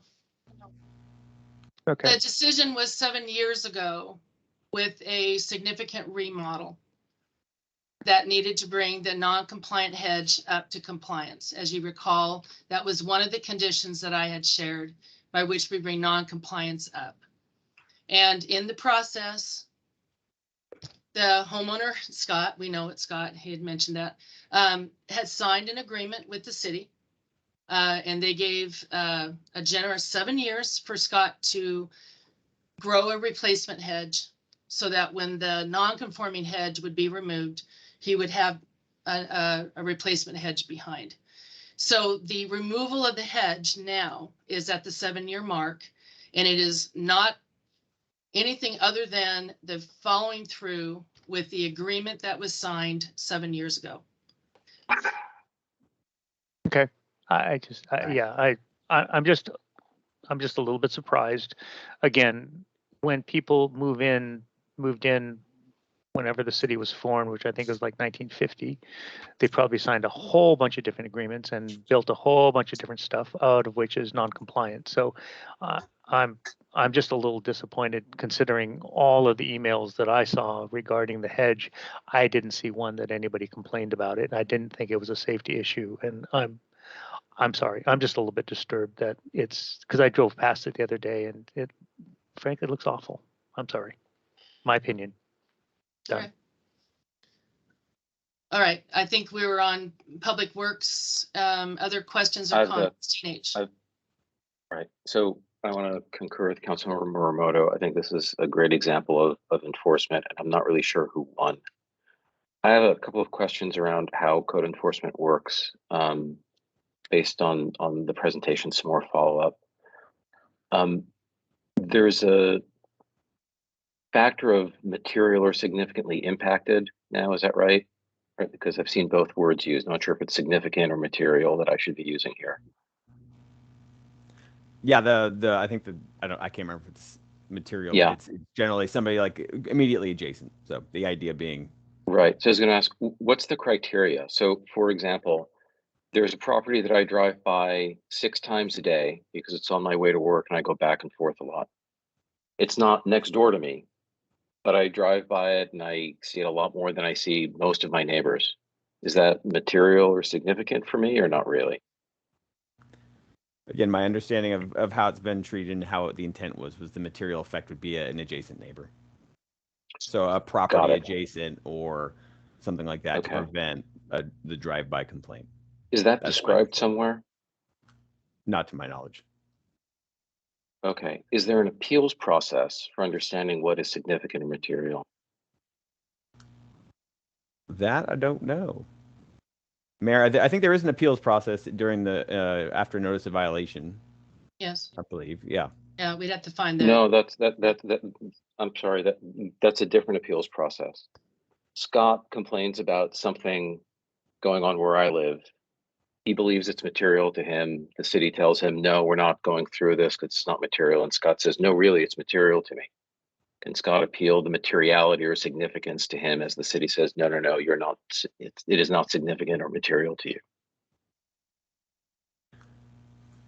I don't think I have a good answer for that. I'm unaware of that happening to date, but I don't know. Steve, I might. It'd be easy, Madam Mayor. Just I think it's the discussion that is going on should be considered in the broader context of law enforcement. Earlier, there was the discussion about the police management of traffic issues, whether to issue citations or give a stern talking to, or however it's done. There is no difference between the police exercise of discretion on a case-by-case basis and the code enforcement provision on a case-by-case basis.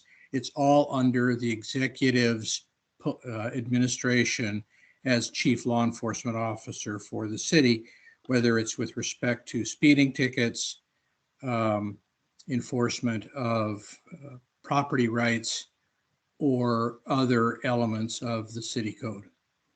That is super helpful and clarifying. Thank you. I'm really glad that we have criminal code written out in a variety of different places.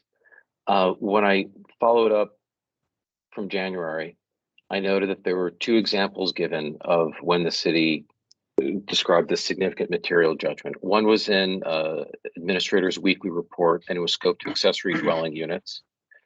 The other was an edit to the website. I'm not sure when the website was edited, and that's actually scoped to living fences. So I guess my question now is this complaint based using material significance for all of Title 17 or just those 2 bits? again, I'll complaint. speak up. I think the goal was we were trying to use that for, in general, for all of our complaints that we receive. Okay.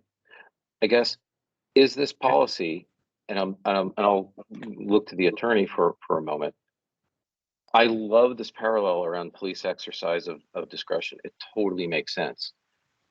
The police also didn't kind of scribble some notes here and there around what the code is. So I'm trying to understand, where is this policy really written out? Because it seems to be in a weekly administrative report scoped to accessory dwelling units.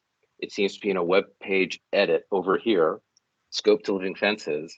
And then it's just tacitly understood. I'm not sure what the obligations are here, or maybe I don't know, maybe the mayor and city administrator and administration can just say this and then go about it. I'm really not sure what the baseline is. And I'm looking to the attorney to clarify for us. Yeah, there is no baseline. There is a law that is recognized that cannot be enforced against all people at all times. There are limited resources available to the city, and it's up to the executive to determine how to administer that, whether it's through Public Works Department, Police Department, or any of the other agencies of the city. It's no different than the police chief or shift commander saying to the officers, today we're going to do this. Okay. You know, that's a policy determination. It's not written anywhere. It's, you know, it could come down from the chief. It could come down from the mayor. It could come down from the shift commander. It really is the classic exercise of discretion, and it's up to the voters to determine whether or not the administrator of that function is doing his or her job. Okay. So there's no expectation that any of this has to be written down or clear in any way. It is entirely executive discretion. Correct. Good to know. Thank you asked a question about a policy that had been articulated, or a protocol that had been articulated at some point. It's a nice thing to do, but it's not required. Thank you. I believe our code states specifically to something like public health, safety, and interest, or something along those lines. And frankly, we had to clarify back earlier in 2021. I think we talked about this at that last meeting about complaints, where we started getting retaliatory complaints, and we needed to try and allow common sense to prevail. Okay. All right. We have are we okay with Sean? Thank you, Sean, very much. You're a popular person. Appreciate that. Lisa, you still with us? You got the year-end report to give us. Oh my goodness. Fly, girl, fly. Oh dear. Hello all. I'm gonna attempt to share a screen with you as usual.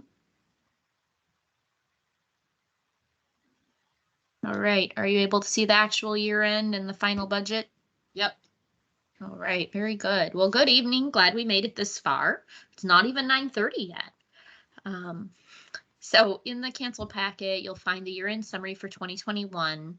I'll be very brief because I know we've talked about 21 plenty. As a reminder for any audience members that may not know, the city's allowed by state law to record expenditures until the 20th of January for services or expenses that occurred in 2021. This is why we present this report in February, not January, just for a little context. In brief, we ended the year better off than we had budgeted. We're still running a deficit in our general fund, but it ended up not being quite as bad as it could have been. So the operating fund did run a deficit of $139,596. That's the total for our general fund column 1 on the actual year end.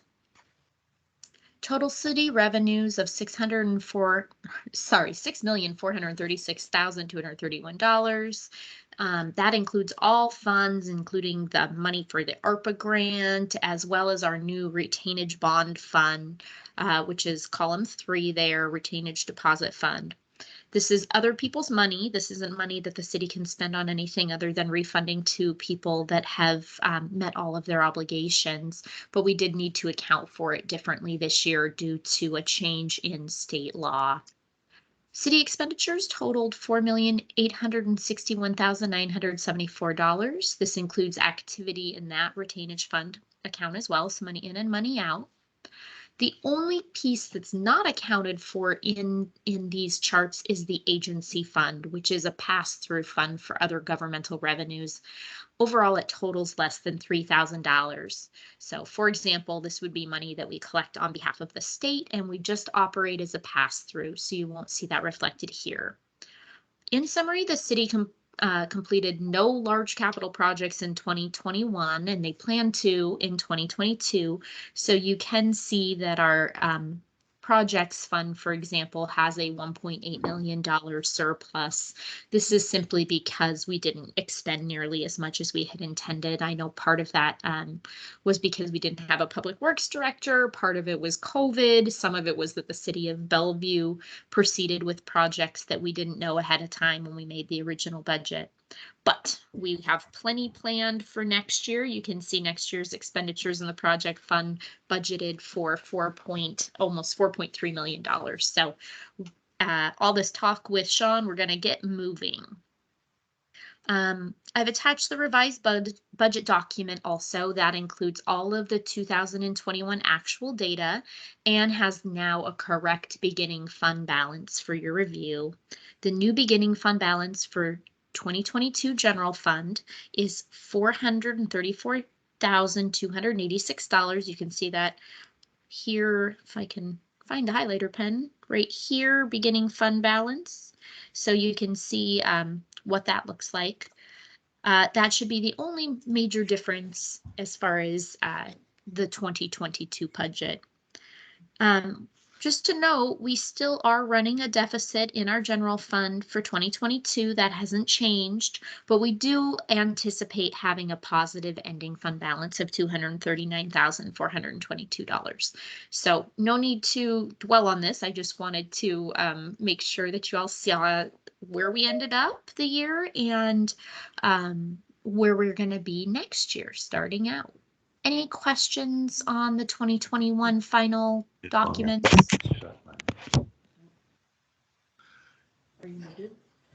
Lisa, thank you for narrowing it down to this one slide. Really greatly appreciate that. Council, Yeah. You're okay with that? Yeah. I'm not seeing any hands up. Looks thumbs up. We appreciate that. Thank you, Lisa, very, very much. Good You're work. welcome. No All right, worries. Chief. All Well, right. I do have one more thing. I'm sorry. Oh, That's Finance okay. 222. Oh, Lisa, Yeah, go back to you. Yep. We do have a second item, and it appears that my screen is going to freeze and be stuck in loading mode. So let's see if we can wait for the program to respond. Well, I guess I'll just give you the narrative. You all have the copy in your packet, even though apparently my Adobe is no longer responding. So I apologize for that. The January financial reports are also in there. Overall, it was a very calm month from an accounting perspective. We ended the month of January with an overall operating surplus of $213,000. This includes operating revenues of $486,000 and expenditures of $272,000. Thank you, someone, for being able to do that, since apparently I cannot. Sales taxes and utility taxes continue to slightly outperform our budget expectations, although we did get some positive suggestions from the development revenue side based on Rich's report. Actual money coming in was still below where we'd like it to be. Interest income, traffic fines are still underperforming. Overall city revenues in January totaled $721,000. The development revenue, I did want to just point out, I know we talked about this a little bit, but no new single family residential permits have been issued in January. As a reminder, we did budget to return back to our kind of pre-COVID average of about 13 new homes per year. January usually is a pretty slow month, so this is not terribly surprising. REIT deposits for January were 222,000. This is for home sales that occurred in December, and December was a pretty big month. As for REIT January home sales, there was only one home sale, which was pretty normal for January, not a big home selling month, but it sold for $10.5 million, and that money won't be deposited until February. One thing that's very notable in this case is that the appraised value of that home was substantially lower than the actual sale price. It was assessed at $1.9 million and sold for 10.5. So there is a possibility that the county will do a new appraisal and that there may be an adjustment increasing our REIT revenue. But just to give you a heads up, as it stands now, next month we'll have a very low REIT deposit.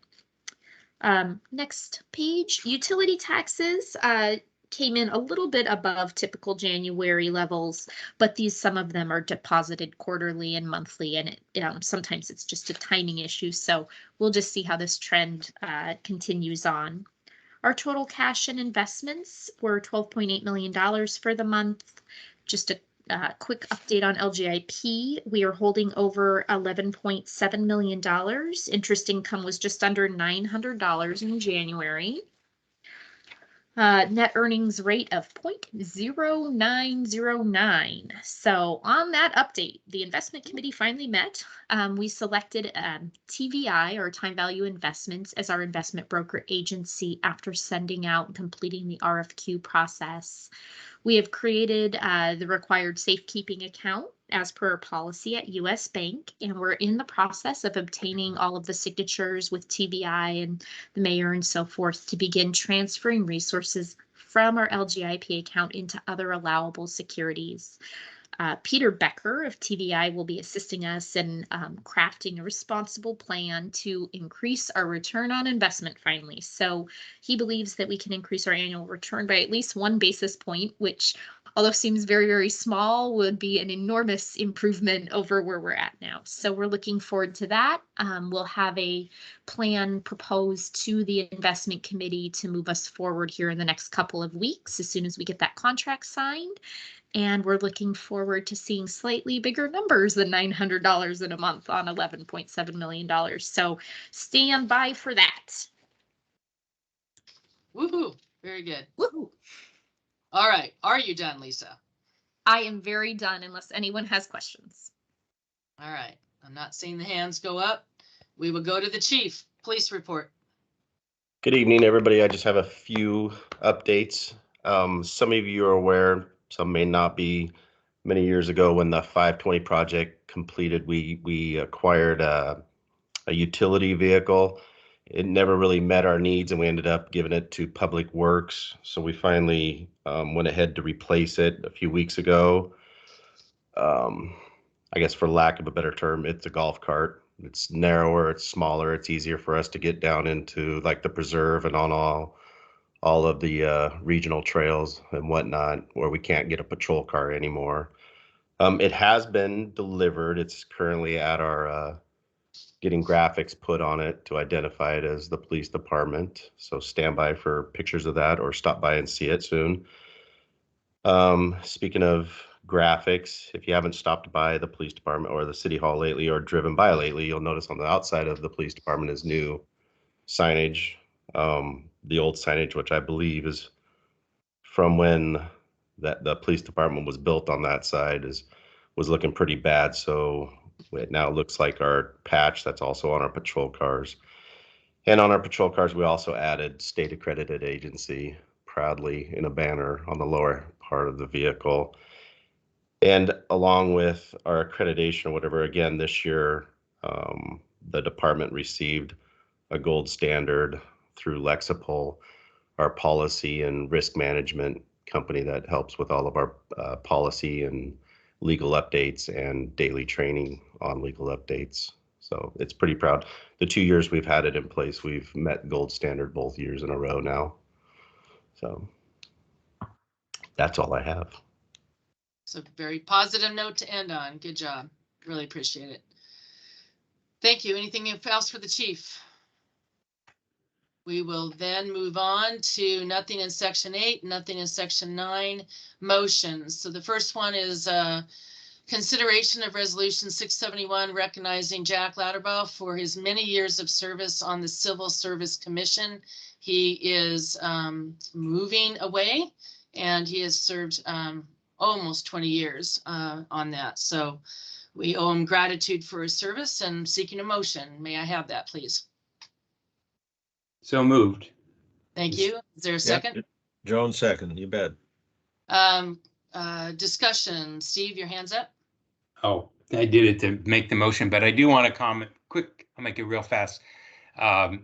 Jack's a neighbor here in Aqua Vista and has just been a great neighbor and a great homeowner in the association. And I appreciate his work in the city. He's done a lot over the years. So thank you, Jack. That's excellent. Great. Thank you for that comment. All those in any further discussion? All those in favor say aye. Aye. Any opposed? Passes unanimously. Thank you. Okay. We have 10.2, consideration of a motion to authorize the mayor to enter an agreement with Foster Garvey for interim legal services. I think, Scott, you wanted to follow up on something here? Well, I was gonna say we should amend the contract, but if you want, I can hold off until there's a motion in a second. Okay, or you can move to amend the contract with that. Okay, fine. So I'll make a motion that we adopt the legal contract as drafted, with the exception that we make it a rolling 30-day agreement, so that it requires a vote of the council in order to renew the contract from month to month, given the fact that we're in this RFQ process, and we anticipate this being temporary. And given the past history that the city has with Ogden Murphy, which was a letter agreement dated from 1988, I think it would be very prudent for the council to agree to this interim legal services contract on a rolling basis, where we have to authorize it to be extended if it's going to be extended. So that would be my motion. Is there a second? Second. Any further discussion on that amendment? Seeing none, all those in favor of amending the contract to put a 30-day, if you will, expiration date by which we need to bring it back to the council if there was a need to extend, if I understand Scott's motion. Can I just clarify that, Mayor? Did I get that right, Scott? Yeah, I think rather than say 30 days, let's just say from one council meeting to the next, because that's not always exactly 30 days. Okay. Well, more fun. All right, so The regular monthly council meeting. regular Right. monthly Regular council monthly meeting council. month to Yeah, month makes is sense. what your clarification of that to be. Okay, Right. any further discussion on that? All those in favor say aye. Aye. Aye. Anyone Aye. opposed? All right, we will make that modification. Dean R., you got that? Okay, thank you. Perfect. Alrighty, mayor and council report. So really, we had already talked about the Point City Mayor's meeting, the big one, of course, being La Quinta. Claudia went through her, again, her key list of accomplishments. And we did have a big discussion on the busing system. So again, the one thing that I think is very important, I think there was a comment earlier made, is that we were successful, Dean and I, in making sure that the original plans to change the bus route would not go up 92nd. That is where they were going to put it. But instead, we were able to convince them to keep it going down and coming up the transportation corridor, if you will, on 84th. So they listened to us. We got them in a car. I drove them all over, and they realized that 92nd was not a good idea. So sometimes seeing is believing. So I think that will help our community out immensely. So having said that, though, because everything is all being redone and rerouted in support of all the you know, the changes in the light rail and those whole programs. There is pretty much most places are losing the 1 seat ridership opportunity. Most people now are going to have to transfer. And I do know that that is not pleasurable. We have been able to afford such a wonderful opportunity to get on a bus and be able to go straight to UW, and for many to get off of that and get onto the rail to go downtown. But there's going to be transferring involved, and Metro has been really clear that that is just sort of kind of their main philosophical approach in order to get people to get to the central stations, and from there they can get to where they want to go. Madonna has done a really good job of giving feedback. They've really voiced this loudly. They're not happy with it, but there still is the ability to get to where you want to go. Chances are you're going to have to transfer. So I just wanted to make sure that we had that discussion and that you guys knew about that. And I think we put it in a weekly admin report, the slides for that. I think we did. If not, we should make those available. So that was a big issue with that. And then we acknowledged, of course, the Republic strike and the impact that it had on our community. Thank you, John Greenwood, for interfacing with that contract. I know we had citizens that were not happy with it. I get that. But you know, we monitored and make sure that they were following the expectations of the contract when those circumstances arose. Okay, so that would just be what I would say about Point City Mayor's meeting. Moving on then, ETP, Kim? Actually, ETP was canceled last month. The next meeting is this Friday. I'll report back in Okay. March. Very good. Thank you. 11.3 is the SCA PIC, Public Issues Committee. You can see the agenda there. I look forward to hearing some of those updates, but looks like no major impactful decisions I think that we have to worry about. We'll bring back anything that might be relevant next month. Ms. Wack, Steve. Yeah, probably the one item that came up at the meeting I think is relevant is on the issue of RePlus, which is a project that's intended to move, we've talked about it a little bit, recyclable materials out of the landfill. It's trying to increase the number of recyclables, and so we don't use up the landfill any earlier, or you know, we can extend it. So they're going to begin doing lots of public communication about it, and that will move forward, and I think the public will start hearing about it, and it'll come via, we'll also probably start hearing more of it via Republic and such. That's the main issue that I think is relevant at this point. Yeah, Mayor, you wanted me to mention the other committee I joined? I can. Sure, thank you. Since I've got it. I started meeting with the Regional Law, Safety, and Justice Committee. Pretty interesting stuff. Started in January. They meet 7 times a year with you know, actually with a large group, and then in a small caucus the next day. To me, the issue is there's 8 members on the committee, and although they're mostly from larger cities, it includes Kirkland and Bellevue. So my goal is to try to get what I can understand, and if there's something relevant to the community, I'm going to pass that back on. Their goal is to identify and share information and identify problems on a more innovative manner that might you know, reduce people, jail population, reduce theft, reduce any type of issues that come up that people are conducting. So as I said, it's interesting, and when there's something relevant to share that would convey to the community, I'll pass this back on. Considering some of the House bills going on, I think you're going to have a lot to talk about. So yeah, we will see. I'm sure you and the chief may become good buds on some of those topics. Yeah. Right. Thank you.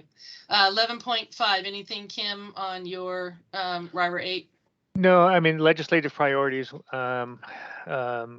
to the legislature. Nothing really that's going to impact us until we dig a great big salmon culvert through the middle of Clyde Hill, which isn't going to happen anytime in my lifetime. So, nope. All right. Thank you. 11.6, Bruce, you're a new member taking over on NORCOM. I see they have a big agenda.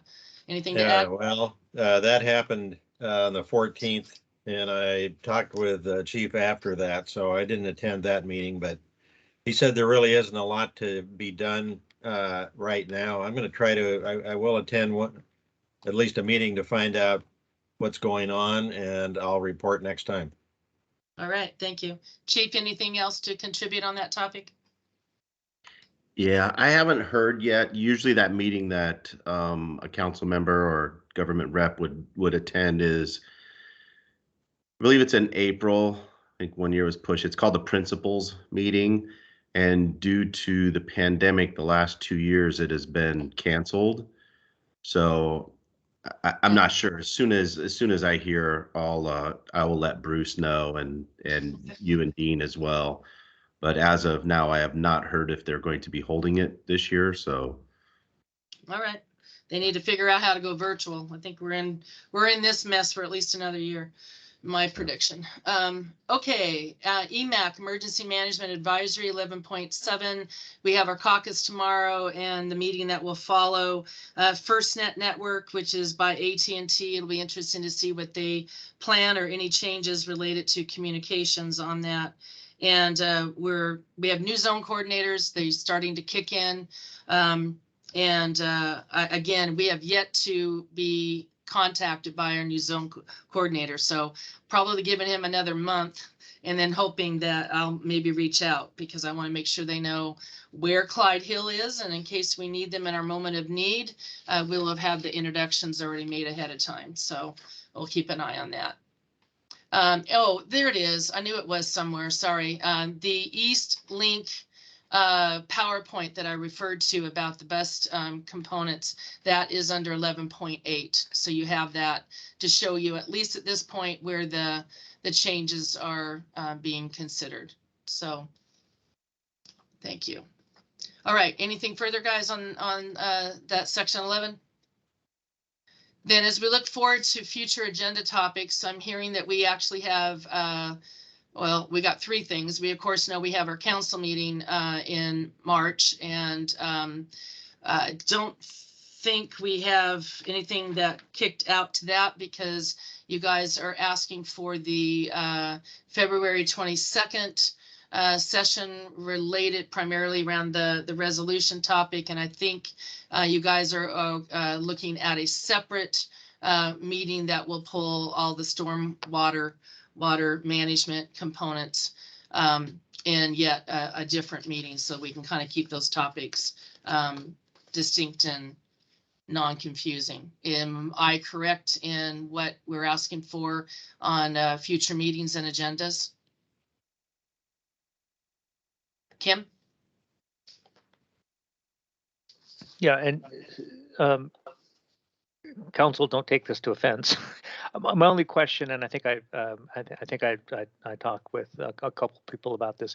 I love the study session. I'm wondering if we do an executive council, if it makes sense to wait until after we have permanent council. And again, no offense, Steve. I just don't want to have a discussion and then have to repeat ourselves when we get a permanent council, if that makes sense. Just a question. I'm fine with doing it on the 22nd, but I'll just throw it out there for the council in general. I suspect that there might be some topics that are more executive session related. And in light of that, I'm just wondering if it wouldn't be more prudent to delay. Not that I want to delay, but for the reason of getting a permanent council, maybe it makes some sense. Just a question. Council? Well, first of all, I mean, thank you, Kim, for your comments. But as a point of order, I believe we've already approved meeting. I mean, this meeting is called for under the municipal code, and 4 of us in email agreed to meet on the 22nd. So the next opportunity, unless we did a special meeting, would be 2 months down the road. In terms of the agenda, I mean, I'm open to this. I don't think any of these are going to require going into executive session. I mean, you know, we've already discussed several of these tonight. Maybe the stormwater management thing. I don't know. You know, that's one that if the desire is to punt that, that's fine. I don't know if anybody has other things they want to bring up to discuss at the 22nd. And from my perspective, it'd be nice to have a dedicated session where we're just focused on a small number of topics. Hopefully we don't take as long as we do in these monthly meetings, but we can go a little deeper. So I think to follow up on the work that Bruce and Dean have done on the rules and procedures, be nice if we had that discussion and then came up with a proposal or a motion that we could vote on in the March meeting. And then I do think that, we already had somewhat of a discussion about the mayor's email from January 15th. And I think that is worth the council having some time to talk about. With the stormwater management, I don't, I'm the only reason I put that on there is because, as we noted earlier, we approved spending money to address stormwater a long time ago and nothing's happened. So all I heard tonight was that the mayor and administration is going to schedule some more time to study it or something and bring in experts. So if everybody wants to wait until that happens, that's okay with me. I personally think I would like to see the city move forward, but that's clearly under the mayor's purview.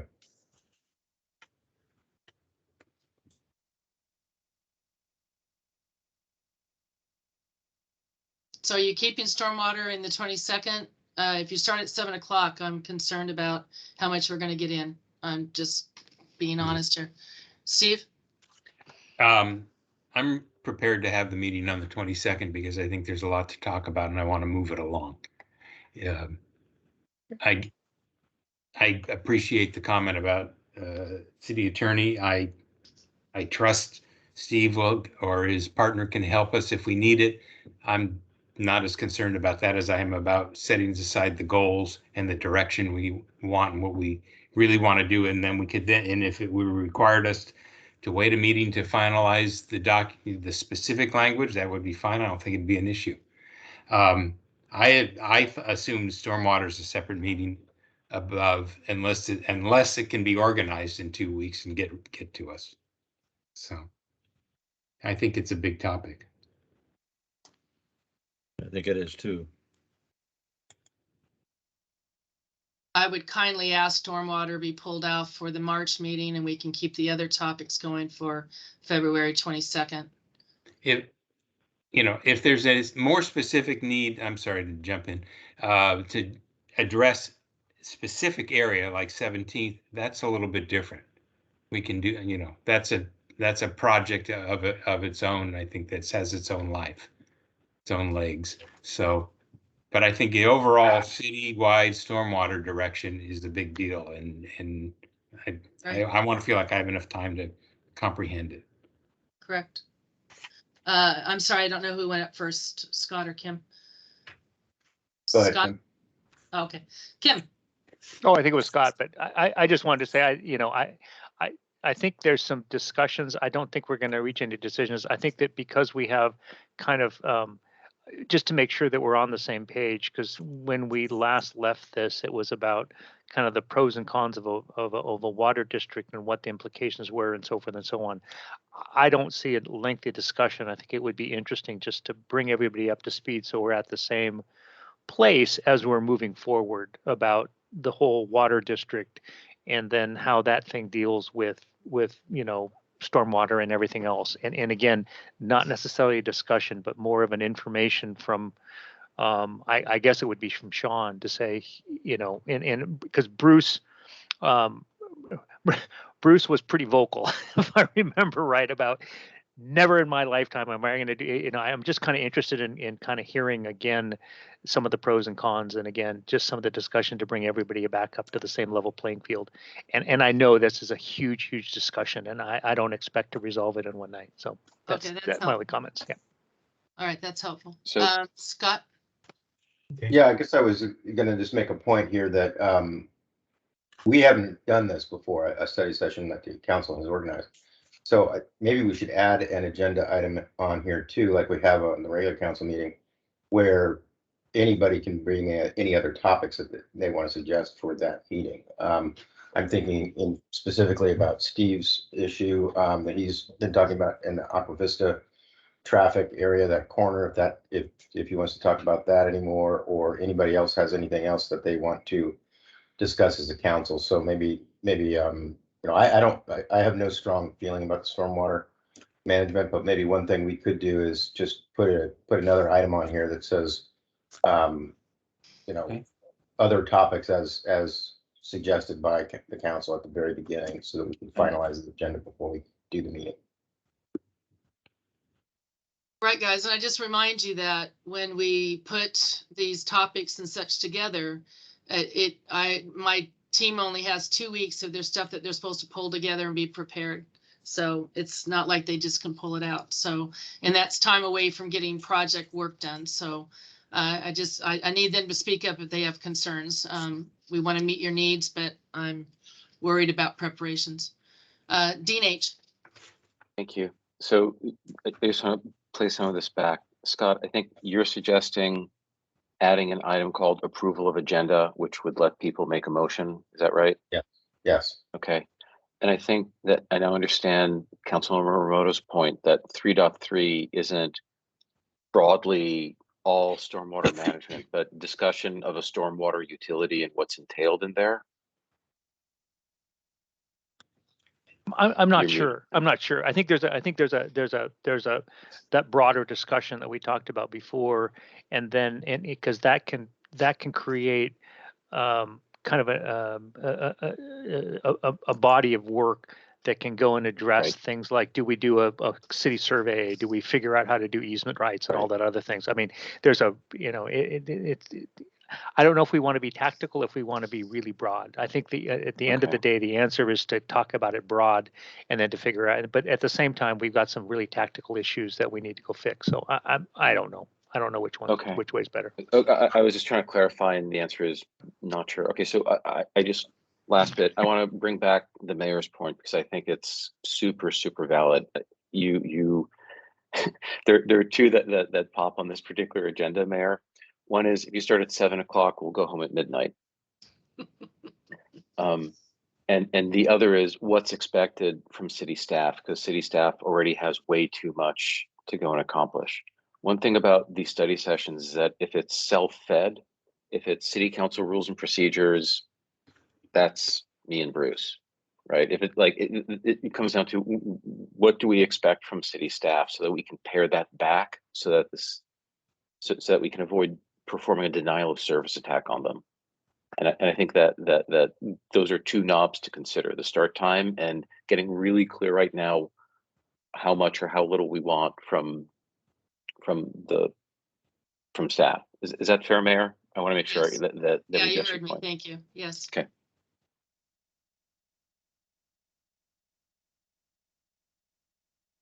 So I feel good about 3.1 being a relatively non-ask on city staff. I'm not sure what to do about the other three. I'm sorry, the other two, actually. I guess Dean R. or Sean, if you have any advice, that would be helpful for council. I can't imagine why we would try and get 3.3 ready in that short time turnaround to make it anything more substantive than what we did tonight.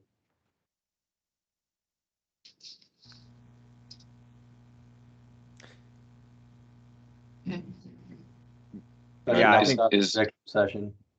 To DNR's point, I think that broad discussions, and it kind of sounds like that's some of what you're talking about. I mean, those are always useful, but again, it just depends to what end. Is it stormwater utility specific, or is it about something else, or is it a specific property or project, or is it a overall goal? So I think general conversation, I think that would take a little preparation, but as we mentioned, it'd be something similar to what we had, portions of what we had here. And is that what you wanted, you guys, on the topic of stormwater? You wanted just to kind of regroup on what we had in the past and kind of reset, recalibrate? I like I said, I really think there's two. The broader issue, which I agree, we're not going to. I mean, that could be a study session all in itself. But I'm also to Scott's point. We've got this festering issue at 17th and 17th that I'd like to go maybe get an update and see what discuss openly what our options are and how we're moving forward. And I think that is, I understand that there's some legal issues involved with that. And I don't know if that means that we need to do an executive session to talk about that. I just want to make sure that we're all on the same page in terms of what the legal concerns are and then what the plan is to move forward. Yeah, I would concur. If we're going to go that route, I'd say schedule an executive session then for storm.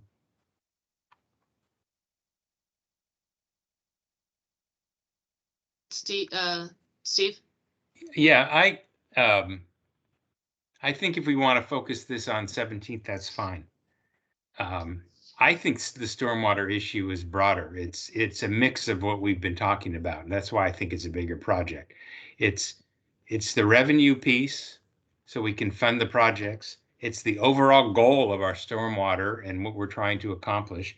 It's deciding how to handle the private stormwater areas in the city, and it's information, proceeding to understand the depth of the problem that we may have with respect to private and any other areas. It's like it's multiple items. That's why I think it's a bigger meeting and would take longer. And it's all about setting, and then in all of which we put together and use that as set a direction for the city to administer and go. That's the way I would look at it. Thank you. I agree. Scott? Well, I'm happy to take 3.3 off if that's the sense of the group here. The reason I put it on there and what I had in mind was not trying to solve the whole stormwater problem for the city, but was more to have a discussion amongst the council as to what we think the city should do about this problem. I mean, we clearly have a significant problem with pipes that are failing all over the city, and there's this issue of who owns it and who's responsible for it. We also have a massive surplus, most of which is earmarked for capital projects. So when I just think about that at a high level, I want to solve this problem for the citizens of the city, and so I don't think we're not gonna solve it in one study session. But if we could come to a consensus among the council to provide direction to the mayor and city administrator in terms of what the council would like to see, I mean, understanding that that's non-binding in that sense, to me that would be a useful discussion, because this has been repeatedly on our agenda, and from my perspective, nothing has happened and nothing continues to happen. I'm personally frustrated about that, mostly for the people who are affected, who are our neighbors, and must be wondering why we have not, why the city has taken no action after the council voted to approve spending to solve the problem. So my intention here was a more philosophical conversation to see if we could gain consensus about what we should do, not a nuts and bolts, let's get into it and decide whether to have a stormwater utility or not. I mean, that we could discuss it, but we're not going to create one on the 22nd. Right. I would just strongly advise that if we want to get into utilizing the 17th as the event example with the potential of other areas, what we do in response to 17th is precedent setting. And I believe that we should go into executive session. We need WCIA, our insurance carrier. We need legal. And we need to make sure that you guys are really clear on the pros and cons and the risks and benefits therein. And then we can make an informed decision about how this city is going to go forward. And I think some of the concerns that Scott has repeated about the not getting things done, I think some of it will become clearer to you as we have run into the barriers and needing to, okay, which direction are we literally going to turn? So I would kindly ask us to consider bringing all of that. And yes, we can dabble in some of those other topics that may be natural offshoots of it. But I think it would just be poised perfectly for a separate meeting. I have no objection to that myself. So. Dean H. I was just going to say, out of full respect to the city administrator's comments, and it's 2 weeks from now, there's a bunch of prep work. We should respect we should respect the workload. What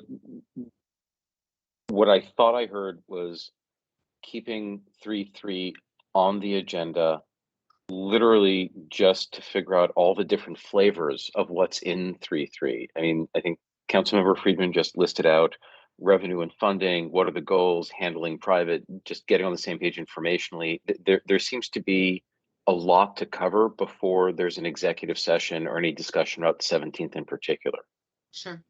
Well, how about this? How about if we are prepared to kind of give you some of the key bullets of what would comprise that separate meeting, so that you kind of get a feel for all of what would be covered in a separate meeting, and making sure that that will be helpful for you. Dinar?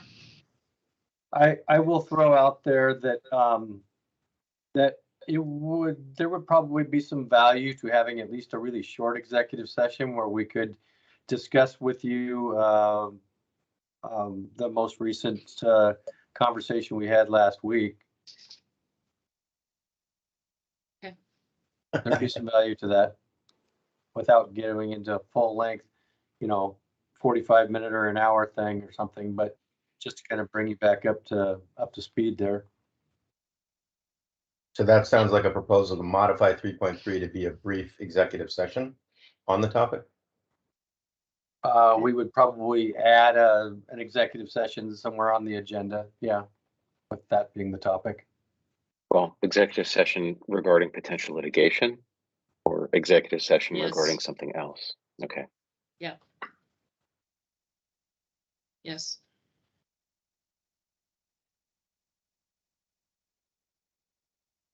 All right, so if the rules and procedures are what, how much time you guys thinking you're gonna need? Bruce and D&H. Well, I think you could go ahead. limit us to a half an hour easy, wouldn't you think, Dean? Yeah. Okay. Yeah. And then the 3.2, if we did that an hour, Oh, is I that don't think enough time? I think 30 minutes is probably enough. All right, do you? Okay. All right. Then Dinar, if you're thinking then 30 minutes for 3.3. Tops. Okay. And then if we pick up any other topic, we'll just be able to float it. So we'll try to keep the meeting 7 to 9 p.m., which is kind of what we're looking at, right? Yep. Okay, and then we'll go from there. All right, guys. Woo. We are there. What am I missing? Dinar, did I get what we needed? We just have the template of the regular council meeting, so that's just always a dynamic process. All right, anything else for future agenda topics? World peace. Oh, God, yes, okay. What's for dinner? Okay. Move to adjourn. May I have a motion to adjourn? I move to adjourn. Thank you. Is there a second? Second. Thank you. Any further discussion? All those in favor say aye. Aye. Aye. Anyone opposed? We will unanimously adjourn. Thank you, one and all. We will see Thanks. you on the 22nd. Good night, everybody. Thank you. Thank you. Good night.